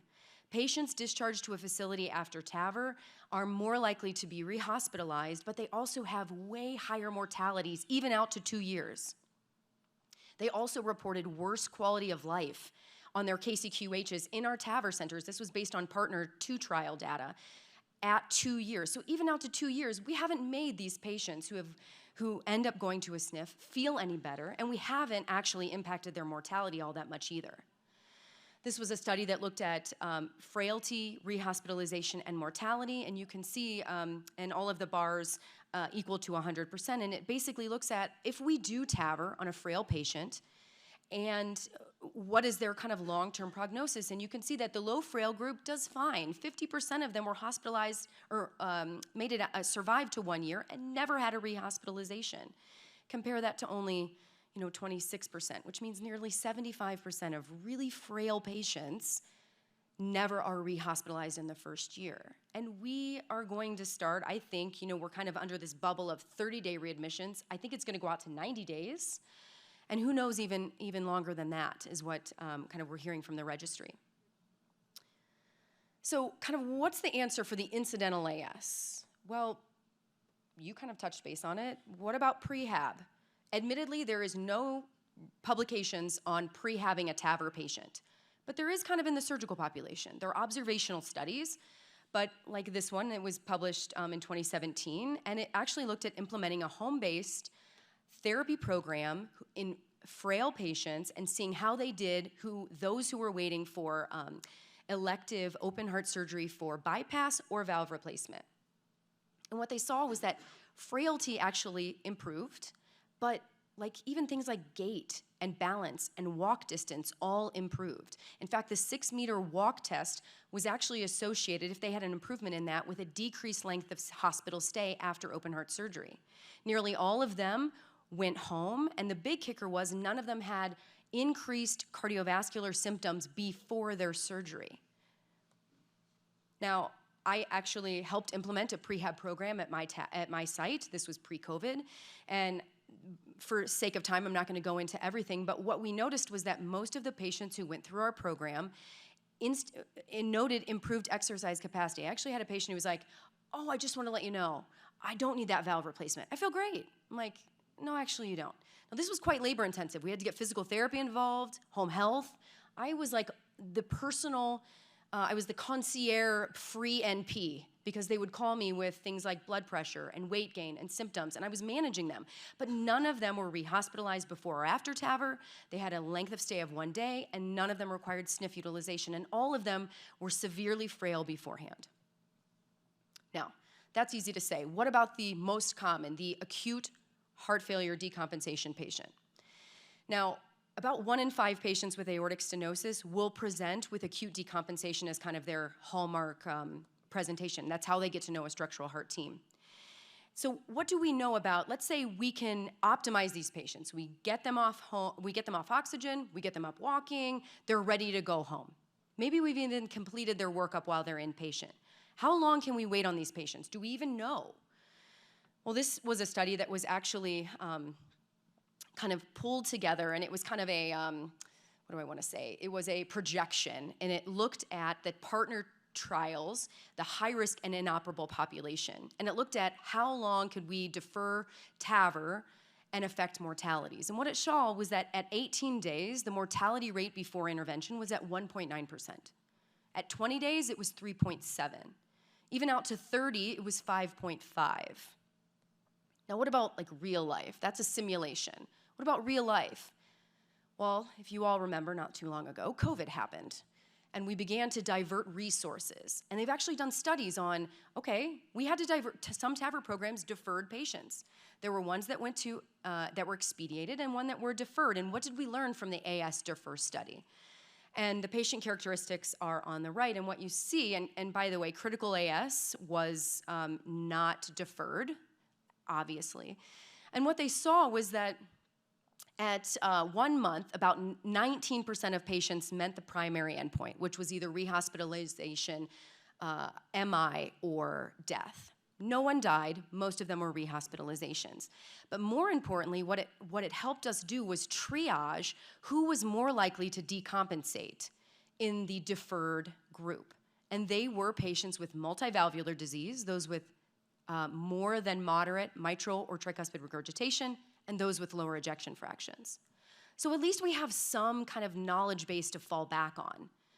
So what do we do in the meantime? Well, there have been some studies, including the Ocean trial, that looked at initiating disease-modifying agents, specifically periprocedural beta blockers in the meantime. The SGLT2s were not included in that study, but these are drugs that can help with LV remodeling even prior to valve replacement. In the Ocean trial, it looked that there was a 2-year mortality decreased when initiating periprocedural beta blockers, particularly in patients with elevated BNPs, previous bypass, or those with PAD. There's also newer technologies, such as the Zoll heart failure management system. I don't know if any of you guys are familiar with these, but they can transmit thoracic fluid levels on our patients and let us know who's more likely to, kind of been teetering or heading that way towards readmission. So we consider triaging some of these patients. We can't do all of them. Sometimes we have 4 or 5 patients in-house that need valve replacement. But we can begin to kind of triage who needs added on first and who maybe can be tentatively timed out for 1 to 2 weeks later. And then there's kind of the, our sore thumb, so to speak, the ones that really get to us. And this really becomes kind of our Hamlet situation, the to be or not to be, life or death situation. And patients who are decompensated, they need their valve replaced. What do we know about this population with TAVR? Based on the STS registry, this article was published in JACC, and it looked at those patients with urgent or emergent TAVR versus elective TAVR. How did they fare after valve replacement? They excluded patients who were in cardiogenic shock, we're gonna get to that, but as well as patients on using inotropes. And it's just, what we found was that patients who underwent elective or emergent TAVR had higher in-hospital mortality rate. They had higher incidences of AKI, including the initiation of dialysis. Their length of stay was increased. Their discharge home was less. Their SNF utilization was higher. So everything we're trying to kind of impact with our programs were affected. And obviously mortality was significantly higher as well. The key thing was that like device success, paravalvular leak, pacemaker implant, none of those were different between the two groups. And what that shows is that our doctors are really good at doing TAVR, but does it significantly impact our patients' outcomes? And there have been a lot of systematic reviews and meta-analysis that show the exact same thing, that these patients are more likely to be rehospitalized, they're more likely to have higher rates of 30-day and 1-year mortality rates. So what about BAV? I have talked to several sites who are like, listen, we BAV nearly everyone, and we send them home. Well, this study that was just published last year showed that actually BAV is not the answer. TAVR actually outperformed BAV in things like in-hospital mortality and even 30-day mortality. So BAV is probably not our answer either. So what do we do with this group of patients, particularly, and the BAV was in cardiogenic shock patients? I think we need to focus on not just, and sometimes my group is also guilty of this, it's not can we do TAVR on this particular patient laying in a bed. It's not focused on the physician. Can you do TAVR on this very sick individual where she doesn't take the center spotlight? It is, going back to what Liz talked about, shared decision. It is our job as providers to give the patient and their family members what we know about these studies and talking to them about success of the procedure. I've had a lot of patients ask me, well, what's the success of this procedure, or their family members? And we often say, oh, we can get the valve in there, no problem, like less than 1% mortality. But do we tell them that, what is your definition of success? Is it that you won't be rehospitalized again? Is it you're going to live for 2 more years to see your grandson graduate? We need to be realistic with expectations and what we know with the studies that have been published. And then they really become the decision makers. If they have kidney disease and the likelihood, what we know based on studies show that they are more likely to need dialysis, then we need to be honest and open with those discussions. If they don't want dialysis, then that needs to be part of that shared decision making as well. And I don't know if any of you use this, but there is actually a very useful tool that goes beyond the STS scoring system and actually looks at what's happening with the patient right now. And it gives us a really good indication for an in-hospital mortality risk.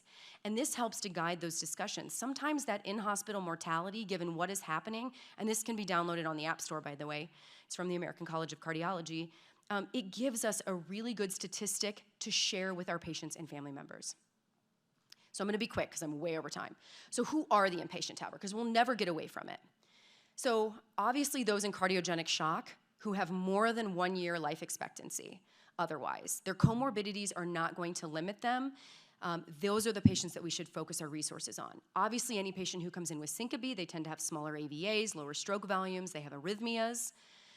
This one, the failed bioprosthetic, especially with severe AI, these patients are notoriously hard to optimize. They just need a valve placed in their valve. And then those who are readmitted with decompensated heart failure, especially those with multi-valve disease, because they're late in their course. And then I added another one, which is social determinants, because there are many patients who are unfortunate and who make their way to us by being transferred from their smaller hospitals and who do not have an ability to get back to us. And I think we do a disservice to those patients when we just assume they can come back and that they have transportation or that they have family support, and often they don't. And so their best case at surviving and preventing rehospitalization is to add them on. I do think that we need to identify these patients early. We have conversations with our hybrid and our cath lab staff early saying we know this patient is probably going to need added on, and we get therapy involved early to prevent deconditioning. And final thoughts, obviously this disease, we need to stop seeing it at the end. This is a chronic progressive disease that's been happening for years. We need to start educating our referring providers. We as nurses and APPs, we stand in, I think, a really good place. We are really good at educating and sitting down with our patients. I've done walk with a doc. I don't know if you guys have that near you, but I just go out and walk around with patients and teach them about valve disease. I know lots of my APP colleagues have gone out into the community and done things like that. And even talking with hospitalists, we want to know about moderate AS. Let us follow those patients. Don't let them get lost. Don't let them have an echo from 5 years ago that we wish we would have followed later. And then considering adding inpatient days. If you're like, listen, I'm done. I went to one conference this year. I'm not doing anything else outside of work. Consider just having frequent conversations with hybrid. Even our coordinators, we've added batch days where we kind of leave an open slot for we know the patient that's going to come in decompensated. And then I think this goes out specifically to my cath labs and my APPs and my coordinators. Like, everything is your responsibility. Sometimes the docs put a little bit too much on us, but we have a very positive impact in patients' life, and if you don't hear it enough, thank you for everything that you do. Your voice is powerful. Thank you. It's a super great job unpacking a very complex topic, and I think these are dilemmas that we're all really faced with. So I know that we're a little bit behind time, so I think maybe we'll reserve the questions towards the end, but I just wanted to say it was great, and you know, I didn't see convenience on that list of necessities to move forward with an inpatient TAVR. The only thing I was going to say is that, you know, we are the gatekeepers, right? Like, I think what the science that you presented, the rationale that you presented, I think those are the learnings that we need to instill into the cardiology providers, the referring providers, those kind of things, because, you know, we have to be those good stewards. We have, you know, from the economic standpoint as well as patient recovery standpoint, we have to pick the right time for that therapy, right? Absolutely. And my director, who I fight with regularly, snuck in here in the back, and I was like, oh, he's gone now. I was like, get out of here. I don't want to fight with you about this topic. I know you're going to fight me on it, because he's like, well, we need to do it. And I'm like, just because we can't do something doesn't mean we always should. So I'll buy anyone a drink if they want to ask me questions later. Thank you, Ileah. All right, we're going to keep moving here. In the interest of time, I'd like to introduce the next speaker, Jimmy Doolittle, affectionately known as Jimmy from the Bronx. He comes to us from Montefiore Hospital, and he's going to be talking to us a little bit about racial disparities in structural heart disease. Thank you, Jim. So once again, thank you, Marcus. It's an honor, and I'm completely humbled to be on such an awesome panel with some of the most amazing coordinators that, you know, I learned from. You know, I worked with Russell for a couple of years, but that's a different story. We'll leave him out of it. I'm going to address the elephant in healthcare. Okay, this is a topic that's near and dear to my heart. It's something I started my training in the Bronx in New York, which is a completely underserved population, and it was an honor when I got the opportunity to go back to the Bronx after working at NYP Columbia, and then comparing the two diverse populations and getting back to trying to get the community of the Bronx served a little bit more efficiently. So first off, let's talk about some definitions that we have. You know, racial diversity is the recognition and celebration of differences between racial groups. It can also refer to the representation and size of different racial and ethnic groups within a population. So racial disparity or inequality is unequal treatment of those racial groups in society, which can manifest in multiple different ways, and you'll be surprised at how much those different ways all intertwine. But for the purpose of this talk, we're going to be talking about mostly about healthcare, but how socioeconomic status, education, and employment all play a factor in that. So the current breakdown of the U.S. population by the census in 2020 was that there were 331 million people, over 331 million people. Of that, you know, 57.8% were white or non-Hispanic, 18.7% were Hispanic, and 12.1% were black. For this, the most common races that we have within the U.S., we're going to focus mostly on those three races. Of those races, you can see that the top 10 leading causes of death, heart disease is most common, either first or second amongst all those. So in 2019, there were a couple papers that were groundbreaking that kind of brought this topic to structural heart. The first one was about racial disparities in TAVR, and they looked at the TVT registry. They looked at TAVRs from 2011 to 2016, where just over 70,000 patients were analyzed that had TAVR in that time period. Of that, it was shocking to find out that 91.3% of patients that were treated with TAVR were white, 3.8% were black, and 3.4% were Hispanic. And they broke it down further by individual year, and it stayed flat. and even more important, that it stayed flat, but at the same time, TAVR was really starting to take off, and the number of centers grew, but those numbers stayed constant. And it was very concerning and a trend that we needed to address and something that we need to look at closer. Also within this paper, they showed not only was there this racial disparity, but amongst those patients, that the baseline characteristics of non-white people as compared to white people, non-white people were younger, there were more females, they were overall just generally sicker as compared to the white patients. However, when the patients actually underwent TAVR, they found that in-hospital outcomes were exactly similar. That death, myocardial infarction, stroke, major bleeding, pacemaker, and vascular complications were similar. So even though they were sicker, they could still tolerate the TAVR and did well with the procedure. And at 1 year, there was only a slight increase of major bleeding or heart failure hospitalizations amongst Black and Hispanic patients. A couple of months later, after that paper came out, there was another paper that came out that analyzed a different registry, the NIS registry, where they analyzed patients not only undergoing TAVR, but any type of structural heart intervention. They analyzed over 132,000 patients. They excluded patients that were done prior to FDA approval, because FDA approval was primarily around 2011. So if they were before the FDA approved their devices, they excluded them. Patients that were less than 65, and patients that were missing their race, or if they were outside of that white, Black, or Hispanic area. They end up with a final cohort of 106,119 patients that underwent structural heart procedures. And the breakdown of those procedures, TAVR, TMVR, or appendage closure, is listed there below. And what it showed was the same thing. There was a trend that the majority of patients that underwent structural heart procedures were white.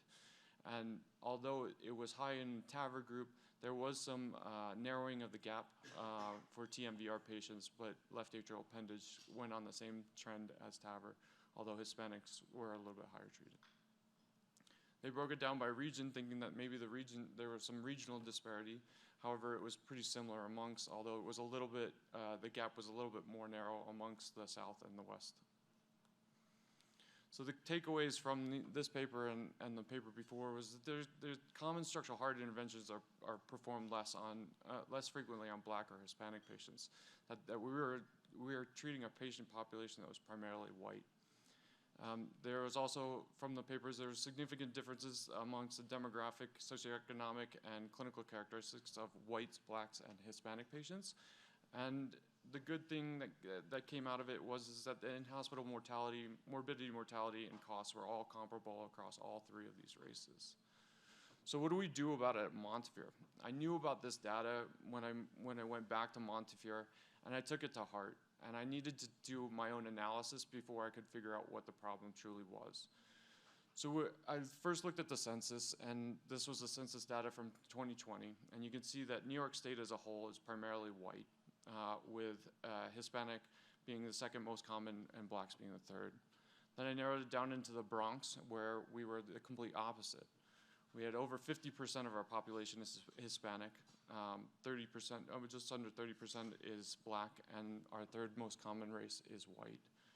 I just threw in a couple other boroughs of New York to just kind of show you where the other boroughs kind of sit. And interestingly enough, in New York City and Queens, the Asian population actually overtook the Black population at that point. So then what we did was we started to analyze some of our echoes. We went back through our data from 2010 to 2019.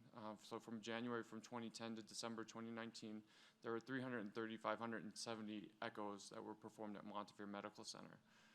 Of those, 80,584 patients were diagnosed with valvular heart disease, and the breakdown is over the right. And as you can see, as we expected, patients were primarily older.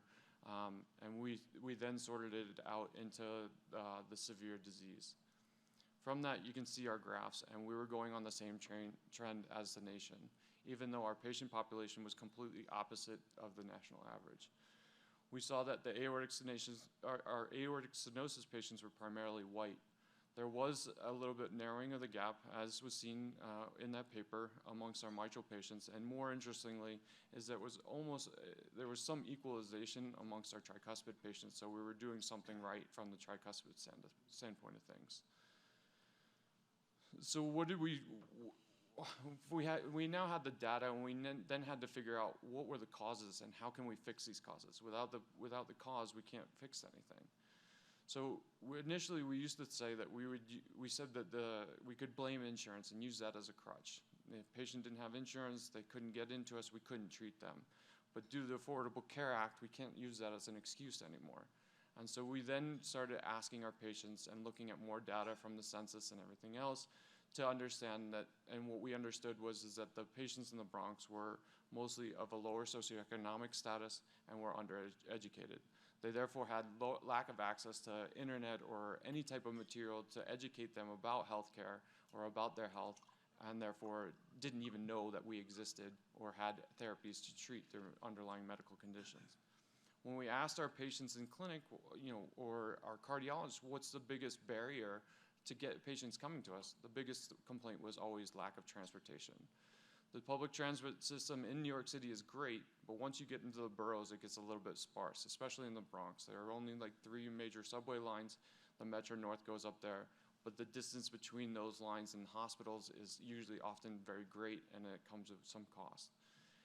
And then the final cause that we thought of was, primarily when we spoke to patients, they had a generalized distrust of us. Now, whether that was a cultural barrier or if it was just general hearsay from family members telling them, you can't trust these people, they're going to be doing new or experimental things on it. And let's be honest, with how new TAVR was and how new some of the devices and therapies that we have, it was understood that this was definitely a concern of theirs. So the steps that we took and that we continue to take, the first steps when we started was we knew we needed to educate our community. So how did we do that? We started out with our community education and our health equities program that we have at Montefiore Medical Center. And any program that we as a structural heart team made it a point to be part of it. We went to nursing homes, we went to churches, we went any place that they wanted us to be to educate the patient population. But not only did we have to educate the patient population, we also had to educate our community physicians as well. Not just the cardiologists, but the primary care physicians as well. You'd be surprised how many physicians out there, they may have heard of TAVR, but they didn't know that we had something for mitral and even tricuspid disease. So not only did we did a lot of outreach and education for our primary physicians as well, and we are currently working with our hospital system to secure funding for ride assist programs.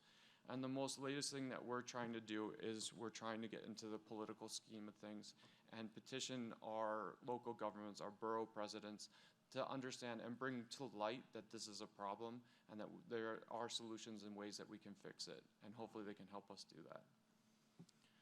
Ultimately, as a nation as a whole, I think that we need to make some changes on 4 major levels, okay? I think that these changes primarily start with just understanding that this is a problem. We can't continue to brush this under the rug. This is a major problem, and we need to be on top of that, not only at the physician level, the hospital level, as a medical system as a whole, and also at the government level. Without them understanding that this is a problem and addressing it primarily, we're not going to make any steps. But I think as a physician assistant in the Bronx, I have an obligation to serve our community, and we're not doing that. Although our numbers are better than what the national and those papers showed, we're still not there. We should be treating more Hispanic patients than we are white, but however, we still are treating more white patients than we are Hispanic. So with that, I thank you. I thank everybody here. And if you have the opportunity to get out in the community and try and realize what your community is about, you'll kind of get an understanding of how we can help and try and get those patients the health care that they deserve. Thank you. Super insightful talk, Jimmy. You know, I can't help but think about, you know, I know there are some current trials out there as far as diversity and inclusion for TAVR therapies. Is Montefiore enrolling in anything like that? Or, you know, I think just seeing the data that you showed here today is, and I applaud you and your team for doing this root cause analysis. I mean, this really makes me think about, you know, the current population in Minneapolis and the patients that we're treating as well, too. So we are not enrolled in any diversity trials themselves, but we are enrolled in 26 different clinical trials, and of those clinical trials, we try and include our patient population, our community, most of all, and most importantly. I think we have a really good contingent. I know you guys are two New Yorkers, but we've got Atlanta and Ohio over there too. Trish, what are your thoughts here? You know, it's really interesting because for us, where we struggle with, we started having conversations about transportation because Atlanta has a terrible, terrible city transportation system. And so where we run into issues is the legalities that, you know, providing transportation, it looks like you're exerting undue influence and, you know, your transportation gives them something for nothing. It's kind of quid pro quo. Even they don't care that your heart or, you know, you're in the right place of wanting to do these things. So we've run into a tremendous amount of legal issues. But again, we know for us, you know, we are, you know, the same with everybody else. We know, you know, 30% of Atlanta's population is Black, but still 5% of our TAVR patients are Black. And I think, you know, it's an anecdote, but, you know, I know that some of the patients that we've served in our system and that have been included in some of these diversity trials, you look at the heart failure hospitalization after heart failure hospitalization, and it may be 4 or 5 of these events that take place before they're actually referred or seen appropriately by a valve team. And, you know, it certainly is heartbreaking. So, Ileah, do you have any thoughts? No, I mean, it's really unfortunate, and obviously we see this across the board in Columbus as well, and we have made steps to get out into our communities, but just as you said, I mean, our hospital systems are like, listen, you can't just, you know, give away. Yeah, I was like, well, could we get them in? They're having transportation issues.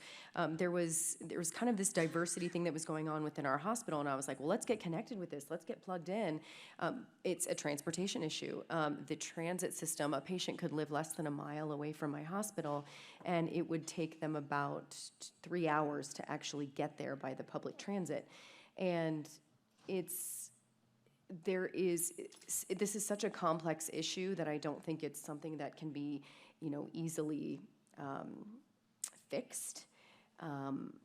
But I think one of the big things too is also partnering and employing and getting people of diversity in our structural heart programs working, physicians of color and other ethnicities, as well as nurses, and not just being white providers who are also providing, you know, being the face of that too. As I'm the minority, not only in the Bronx, but of my team.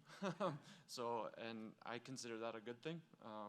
You know, we have 6 different people that speak Spanish on our team.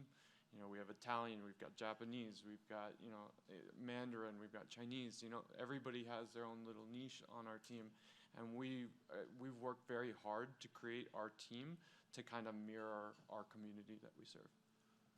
And just another perfect example about just something that completely flies under the radar. So thank you for highlighting this. And I guess we do have a couple minutes. The last question I wanted to ask you, Jimmy, is you know, little to the audience's knowledge. I mean, yeah, obviously you work primarily in the Bronx, but I think that you just opened a new TAVR site in a completely different community. So can you talk a little bit about the contrast of that? Yeah, so initially, if you look at New York City, the Bronx then leads into what's called Westchester, and Westchester is primarily a white affluent community. And initially, because of our name and Dr. Latib, who I work with, those patients were coming down to the Bronx, and I think that was kind of our bias, or influencing our bias of why we were treating so many white patients. Now that we've opened up the center in White Plains, which is just north of the city, we're the same team, we travel around, but I have 2 dichotomies in front of me. I've got this super white affluent area and I have this underserved community. There's no in between the two. So when I have to put on two different hats when I go between different hospitals, but I think my hope is that this is going to force Montefiore to address the issues of, where have all of our TAVRs gone, or why are we, how do we find and serve our community a little bit more? They were complacent when we were bringing those patients down from, an affluent area because the numbers were there, the money was there. But now that those patients are being treated up there, yeah, they still see those numbers, but they also see the numbers at Montefiore being a little bit lower amongst our TAVR patients. So I'm this year, it will be, we're 6 months into starting that program up there. This year, at the end of this year, we plan to do a kind of another root cause analysis and try and, see where are we missing and how can we do it better, and have any of our tactics actually help to serve our community better. So. Yeah, go ahead.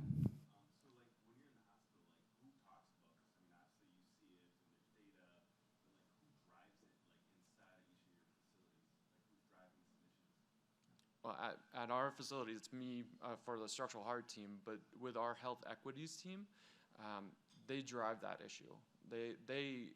They're aware of the data, not only from structural heart. We're a small thing, part of it, but the bigger issue is really healthcare in general. It's not just structural heart that has this issue. So they address that.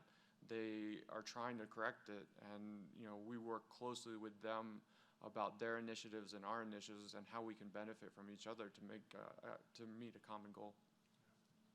I think the key theme is just the awareness component. I think we all have a responsibility, to bring this to the forefront, and just hearing the information that was provided here today is going to be helpful for me in my practice. So go ahead, Kiwi. I've been studying public health, and one of the kind of areas that we were looking at were mobile healthcare clinics. And I know that New York was foremost in providing those mobile health clinics when we had COVID. Yeah. And getting out there into the community and being able to get those people vaccinated. So I was just thinking of that in this kind of respect where you were thinking about that, talking about that trust issue and, being in those communities where you don't, you have that population where they have mistrust in the medical system. Mm-hmm. So with those mobile clinics, they were having community members of those areas coming in and helping with the clinics as a mobile healthcare clinic. And I'm not sure if those clinics still go around, but they were also offering other things like general day-to-day care clinic rather than just vaccine. They were doing other stuff as well. And Yeah. I was just wondering if that would be a niche that would be something that, could be looked at. And Yeah, absolutely. Definitely in a community like the Bronx. We are actively writing and accepting grants from some of our industry partners to try and get out in the community for echocardiograms, physical exams, those kinds of things. So that's definitely something that we're working on. But this is something that's going to take time. It's not going to happen overnight. My goal is to continue to look at our data, continue to be aware of it, and make sure that we're moving in the right direction. So far, I've been back at Montefiore for 2 years, and our data is moving in a positive direction so far. So. I just thought it'd be an interesting thing for futures for other cities as well. Yeah, that absolutely. are having the same issue. I don't know whether there's anything like that in Minneapolis where Yeah. Marcus and I are from, but it's kind of a nice system to have, and being able to get out there and joining the local community public health system to be able to get that care out to the communities.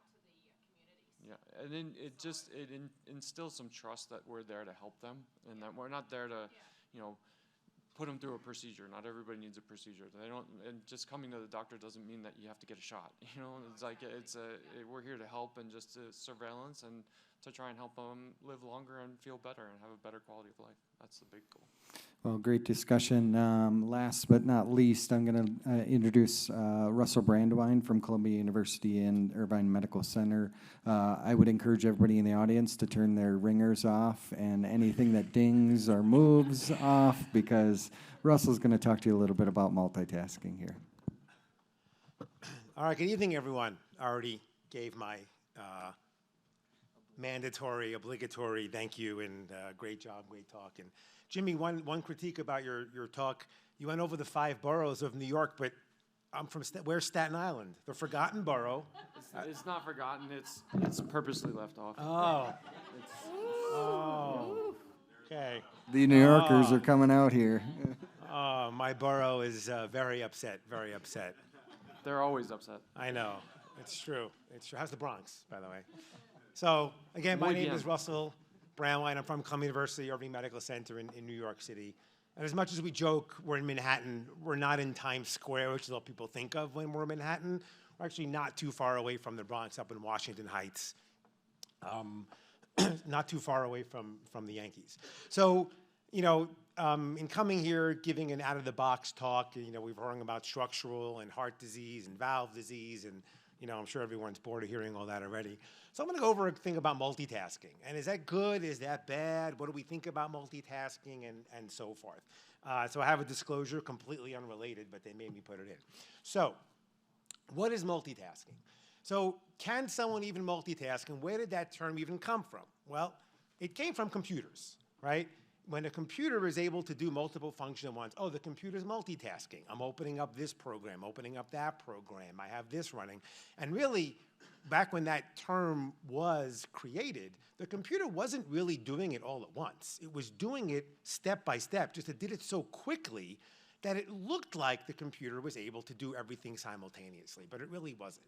And as, you know, a human, our brains are computers, but can we really be effective and efficient if we're multitasking? And is it a good thing? And I'm going to convince you that it might not be a good thing, despite that might be everyone's answer in your interview. What's your strength? Oh, I can multitask very well. That's great, because that's what Google says to say, right? On the contrary, what's your weakness? I'm a perfectionist. Okay, thank you. We know you read the Google for perfectionist weakness. Let's move on. The best answer I ever heard for that interview was, what's your weakness? Someone said chocolate. I was like, that's the best answer ever. You're hired. So I'm going to say that as a human being, we don't really multitask. We switch tasks. Because can we really do 2 things perfect at the exact same time? And you really can't. You're switching. Can I give you a talk and then, hold on. Yeah, so, wait, right? No. And I have one of my physicians on my team does that with patients sometimes. And I give them a look like, hello, you can't really do that. Focus your attention. You can't do 2 things at once. And I have a little bit of exercise a bit later to prove that to you. But what we're really doing is switch tasking. And is that something that is beneficial, and should we be doing? Back in 1981, this is what a desk looked like. Multiple different things, but they all had a function. Yes, that's a computer, and that little thing there is for a 5.5-inch disk drive. If you don't know what it is, you can Google it. But that's what it was. But this is what it looks like. That's from 2014, but very similar, right? Your iPhone and your computer. No, I don't work for Apple. I just use the products a lot. I was using a Mac way before it was cool to use a Mac. But that's the difference in this. But those 2 devices on the right provide you with so many more distractions than any of those devices on the left. And is that a good thing? Is that a bad thing? Well, we're going to get into it. And I even put it in black and white, so it must be true. Having multiple sources of technology at your fingertips and available at all times is almost a guarantee to reduce performance and productivity.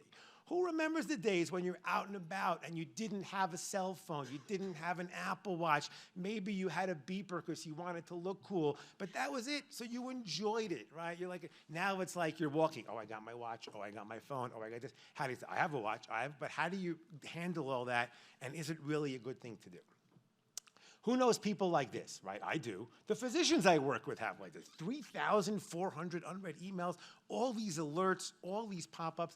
That can't be good. Too many things going on at once. And if you're a TAVR coordinator or a structural coordinator, you really do have to, quote, multitask, because all these things are coming at you at once. You have so many things to do. How do you manage it? How could you possibly do all this stuff if you don't have to do them simultaneously or back to back and so forth without being distracted? You're on the phone, someone's knocking at your door, then you get an email, then you get some other notification. It's overwhelming. And what's even worse, who has Epic, right? I hate Epic. Although, as an EMR, I have to say Epic is good, but look at these chat, whoever invented the chat box, right, in Epic should be on trial, right?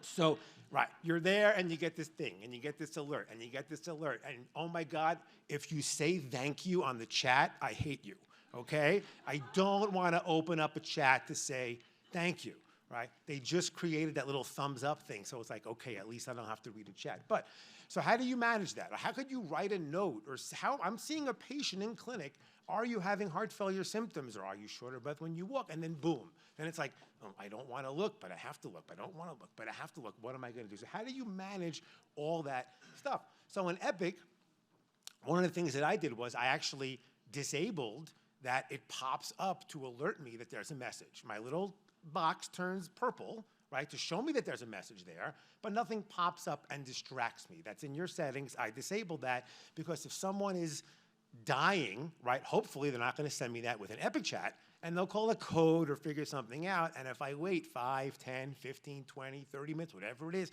to answer that chat, no one is going to die, I hope, okay? And by the way, they will find you, right? So, and you know what's the worst? I'm sure you all get it. You get the same message with an Epic chat, maybe an in-basket message, then you get a text message on your phone, or you get a phone call. Hey, what's up? Yeah, did you see my email? No, did I answer your email? I didn't see it, but you're calling me to see if you answered the email? Like, come on, how many ways are you gonna try to get me to do the same exact thing, right? We've all been there, and it's not fun. So, why is multitasking bad, right? It's basically a polite way to say, I'm not paying attention. I'm having a conversation with someone. I'm talking to a patient. Hold on. The patient's telling me that they're short of breath when they walk down the block, walking their dog, and then they look up to look at me or someone, and you're on your phone answering a text message, right? That's not paying attention. That's bad, right? Why else is it bad? 566, the average number of times a person switches applications daily. And depending on what you work, 8 hours a day, 10 hours a day, that's about 1 time a minute that you're just completely switching an application daily, right?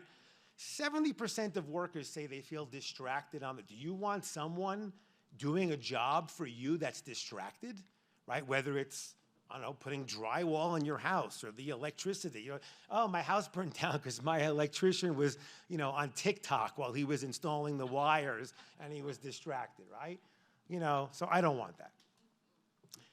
16% of workers say they are almost always distracted. Well, I don't know where they work, maybe, probably in the Bronx, but sorry. Yeah, sorry. Anyways, yeah. Sorry, the Bronx is taking a beating. Sorry, Jimmy. So, being in view of people that multitask lowers your performance. So just looking at someone multitasking or switch tasking, whatever you call it, lowers your performance, okay? So this 2.8 seconds of workplace interruption, time it takes to double the likelihood of making a mistake. So if you're interrupted for 3 seconds, your likelihood of making a mistake is double, right? And I'm not giving someone 100% of my attention, then are you really worthy of 100%? So this is why you're seeing that in this world where we're just overwhelmed with technologies and alerts and settings, why trying to say I could do many things at once, you're on the phone with a patient, you're trying to either explain to them about their TAVR procedure or go over some findings and an email pops up or your attending is calling you or something and you're like, what do I do? I'm getting overwhelmed. Well, how do you manage all that? And just one little exercise to do, and we don't, in the interest of time, and the budget didn't have enough money to print 25 sheets of paper, I apologize. But there's one task that proves to you that switching between tasks is completely ineffective. So this task has you write the word, switch tasking is a thief on one line, and then the numbers 1 to 26 on the second line, and then you time yourself.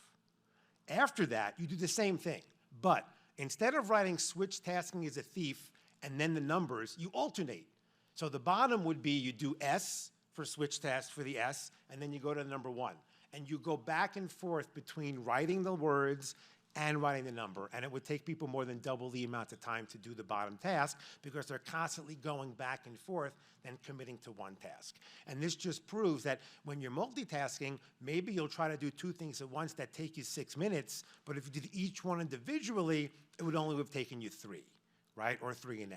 So that's just a task to prove that you may not want to do multiple things at once. So what do I do? Well, how do I ignore this? How do I do that? What are some tips to get through how to not multitask? Well, first, turn off your notifications if you can, when appropriate. We all have families. I have a wife. I have 2 children. Well, now they're grown, so now, hopefully they're not calling me for silly stuff. But turn off notifications on your phone.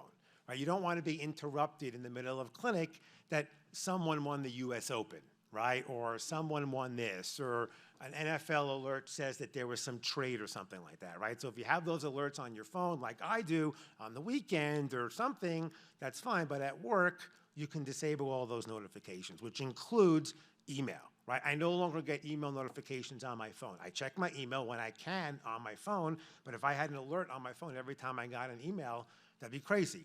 Right? I have one son that graduated college, one son that's starting college. If you have kids in school, how many emails do those schools send you? 75 emails a day for something. It's crazy, right? Work-related too. You can't do that. WhatsApp, social media. Yes, that means TikTok too. All your sports alerts. Of note, I'm a big hockey fan, so I put NHL first. Go Rangers. News alerts, right? Whoever invented Do Not Disturb on the iPhone should win the Nobel Prize. This is the best feature. I put it on now, right? I'm giving a lecture. I don't want to be interrupted. Do not disturb. What does that mean? I will get no notifications on my phone except people on my emergency list, right? So if I get a phone call, if my wife calls me, okay, I'm going to take a look. She knows I'm here. She's back home. Something's got to be going on. I want to be interrupted. But at work, my Do Not Disturb is on when I'm doing certain things. At a structural meeting, how do you run your structural meeting? I know some facilities that have their structural meeting where they make everybody put their phone in the middle of the room. We don't do that, but I know some places do, and all their phones are in the room. We try to count down how long it takes for someone to make a joke in our valve meeting till we're all distracted, right? And it's just, when someone's on the phone, what's going on? Then, especially during fantasy football season, we have a Valve team fantasy football league. We're all competing against each other. And you get an alert on my phone during the Valve meeting that the cardiac surgeon just picked up someone off waivers. And I'm like, we're in the middle of a Valve meeting discussing your patient, and you just picked up someone off waivers? Like, how do we do that, right? It's all distracting, too much stuff going on. Yeah. I won't say his name, Isaac George. So it's the same for the Apple Watch, right? These are all just distracting. So what do you do? So how do you try to get through it? What have I learned in my, I've been involved in, structural heart and interventional cardiology my entire career. I've been a PA since 1999, been doing this for a long time. I remember our first 2 TAVR cases in 2004. So what do you do? So anything that you can delegate. If you can take any of the responsibilities that you have away from you to delegate to other people, definitely do that. And if you can disengage, right? Do I need to be involved in this? Do I need to have this open? Do I need to have WhatsApp open on my desktop computer? No, not at work. And if you have a Mac, you can get text messages on your computer, right? But do you need that at work, okay? If you happen to have it at work, be mindful. I've learned this from personal experience. When you share your laptop at your valve meeting showing an image, make sure you don't have your friends send you inappropriate images or text messages or put on Do Not Disturb at that point. Yeah, been there, done that. Thank you, HR. So, and what do? I try to group similar tasks together. And this is what I try to train the people that, that work in our valve center or newer people. And it's very difficult. You're new. You want to be the rock star. You want to be like, I answered 7 text messages and 14 emails in 38 seconds and everyone loves me and it's great. It really isn't. I have dedicated email time, right? This is the hour of my day, or whatever it is, or twice a day. This is when I'm going to look through and try to answer emails and only focus on emails. I am still involved in patient care, so if I have to call a patient, when I call patients, we have a call center. They take the messages. I'm like, okay, I'm going to now return all the patient calls that I have, right? And then when I'm making my slide talk, when I have other meetings and so forth, I block out sections of time and my day to allocate so I'm not on the phone with the patient while answering an email, while answering a text message. Digitize anything you can, organize yourself as best as you can with your tasks and so forth, and dedicated time for work when you're on Do Not Disturb. and put your phone on Do Not Disturb when needed. Now, it may be difficult for some people, especially when you're new. And one of my colleagues, we joke, one of my colleagues at work, we try to, my practice and how I try to train people is I give suggestions, you make decisions, right? I don't micromanage, but I try to suggest the work to do. Someone's having a hard time with it. She feels like she has to reply to every email. So there's an email that goes out at 12:01 p.m. and literally 12:02 p.m. she answers the email. And I'm like, you might think that's great, but you're supposed to be doing other work. Like, how does that work that you're answering an email while you're supposed to be calling patients and doing other stuff? I put a sign like this on my door. Do not disturb until 11 a.m. Jimmy will tell you I'm napping. I'm not napping, I promise. But no, but I do that. Do not disturb, but give it time, right? Don't just say do not disturb, whether you're on a conference call, whether you're calling patients, and so forth. Jimmy and I used to work together at Columbia. We had a lot of work to do when one of our colleagues was on maternity leave. We were overwhelmed, had a lot of stuff going on, and I just closed my door, and I literally put on my door a sign that said, do not disturb unless the building is on fire, and even then I may not leave, right? That was a sign I put on my door. And if anyone wants further information, I got some of the stuff I took from a great book. I don't make any money if you buy the book, I promise. I have no incentive at all, but this is the book that I use because I was a big person about multitasking and did some, I give some talks on it and was very interested in it, and this is a great book available anywhere, The Myth of Multitasking. Credit to Dave Crenshaw, and thank you very much for all your time. I appreciate it. It's a great talk. Yeah, is this like a learned experience? Man, this is super, super hard. It's hard for me, to ignore these notifications, all of those kind of things. I mean, just interested to hear from you, like, how long did it take you to get to this point? It does. It does take some time, and it does take a lot of discipline to not look and not be tempted by all of these notifications. And what and especially if you work with your colleagues and work with your attendings, you don't want to, if you're getting a phone call from the physician you work with or a colleague and you ignore it, you're like, oh, they think I'm not doing anything, why are you ignoring? So what I do is I tell the physicians I work with, if you call me and I don't answer, it likely means I'm on the phone with the patient, right? And we're here to treat the patients. Do you want me to interrupt my phone call with the patient? Or if I'm on a conference call because you're asking me, how can we improve length of stay? So I'm on a conference call with hospital administration about how we can get labs drawn in the morning and how we can get an echo before discharge. Do you want me to stop that conference call to answer your call and be distracted? And the answer is no. So I say, if you want to call, that's great.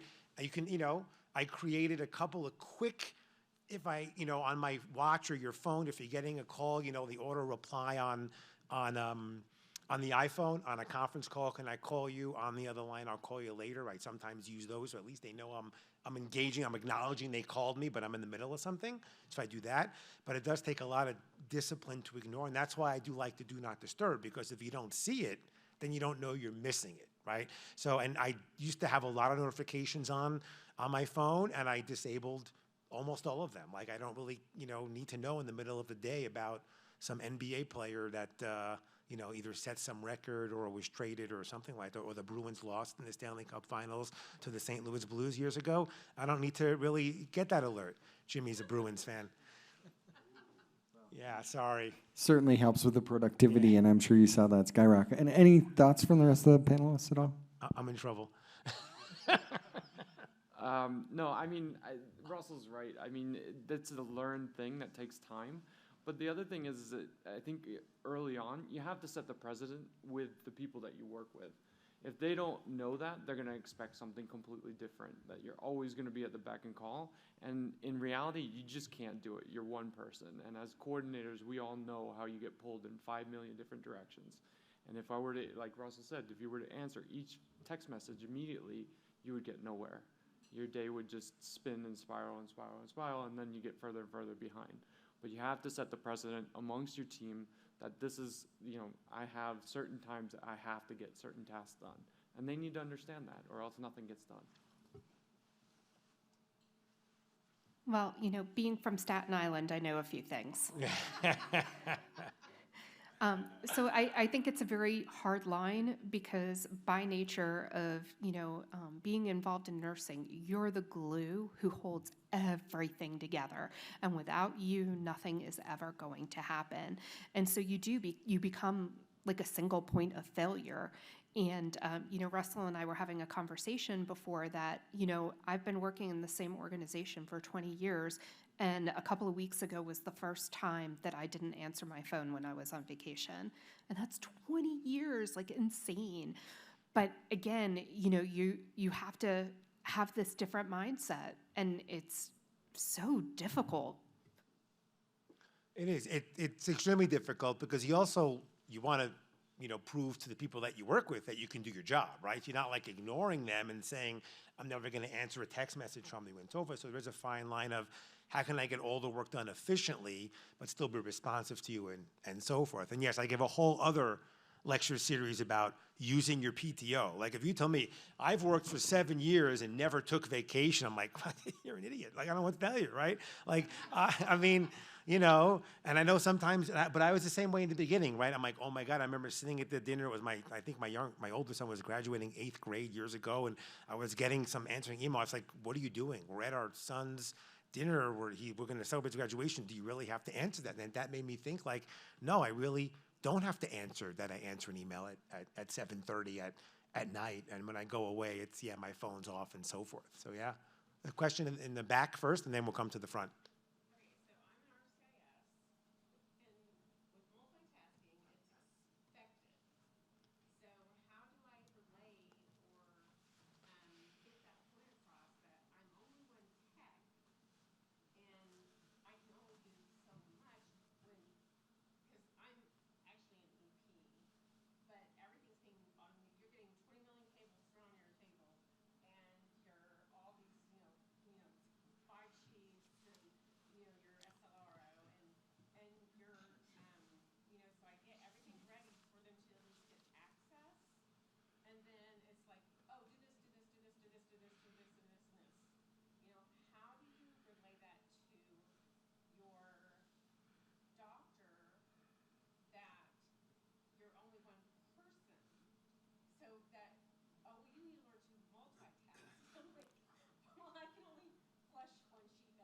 Right. I can't flush 20 sheets at one time. Where are you from? I actually work at Porter Health. I'm sorry? Porter. Where's that? Adventist Health. It's here. Oh, in Denver. Yeah, I'm from New York, which means I only know where New York is. So I don't know any other place, but. We literally about 90% EP and 10%. I see. I'm asking because I would say you can, I'm happy to fly to where you are and give this lecture to your team. But, so, intra-procedural stuff is a little different. I'm not saying you shouldn't have to multitask there, of course, but obviously when you're, and I haven't scrubbed in a long, long time. I used to way back when for diagnostic cats, but it's been an extremely long time since I've done that. So it's a little bit different intra-procedurally. However, you just need to sit down with the physician team and say, hey, we obviously have, we're in a procedure, right? I can only do one thing at a time, and I'm happy to do it efficiently, quickly, but efficiently, and so forth. But I don't think it's helpful if you, throw 7 things on me at once, because then it's very difficult for me to prioritize and do everything in a very efficient manner and in a safe manner, right? So I think the safety is the first way to go, and hopefully you have a good enough relationship with your physician that you can, bring that up to him or her and just say, hey, can we just have a brief discussion about how we can go about doing this so I'm not tasked with 7 things at once, and while I'm doing numbers 1 and 2, you're yelling at me that number 4 and 5 aren't done, but I only have 2 hands. And great answer. And I'm involved in cases in the cath lab, and I think anticipation is the name of the game, right? I mean, you kind of have to anticipate the needs, and so I would just side with prioritization and keeping yourself as organized as possible, and trying to meet the objective and the needs of the provider. But again, I think Russell provided some really good input about just having the discussion with them and letting them know you're only one person with 2 hands, right? So, Kiwi, you had a question?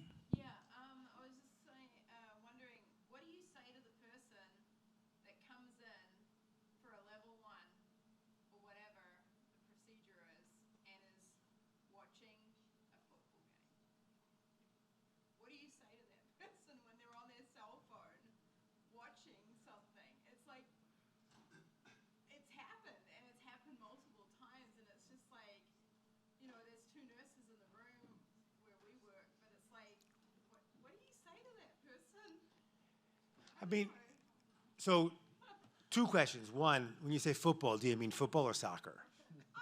Like American football. Oh, American. I'm just curious. Okay, I was curious. Right, no, I know. Something that's Right. not related to what we're doing. I mean, I guess one part is if patient safety is a problem, that's a whole other issue, right? That's a whole thing of, then I have multitask, they're, just that, if it comes to safety, then that's a discussion you have to have if someone's coming in need of a procedure and one person is watching a football game on their phone, right? That's what you were saying? I'm just saying, like, and it's in a situation where it's like an acute situation. Right. And it's just, but it's like, how do you approach that person? Like, Are you talking about Well, patient or who's provider? watching- Who's watching football? The staff member. Okay, the staff. You know what I've done in those situations is stand awkwardly close to them Yeah. with silence and just let that speak volumes. Or just throw And their then they phone in the usually get garbage, uncomfortable one and of walk out of the the two, room. so. Yeah. All right, well, I think we're going to wrap for the night. It's been a really long day, great learnings. Again, I just want to thank for everybody for your attendance and the contributions that were provided here by these excellent panelists. Again, I can't speak enough about the heart team and the contributions. We all, inevitably, our roles vary from institution to institution, but I'm a firm believer that, we greatly enhance the quality and consistency of the care that's provided to our patients. So thank you again, and if any questions come up, you can grab us afterwards or reach out, okay? Thanks, have a good night.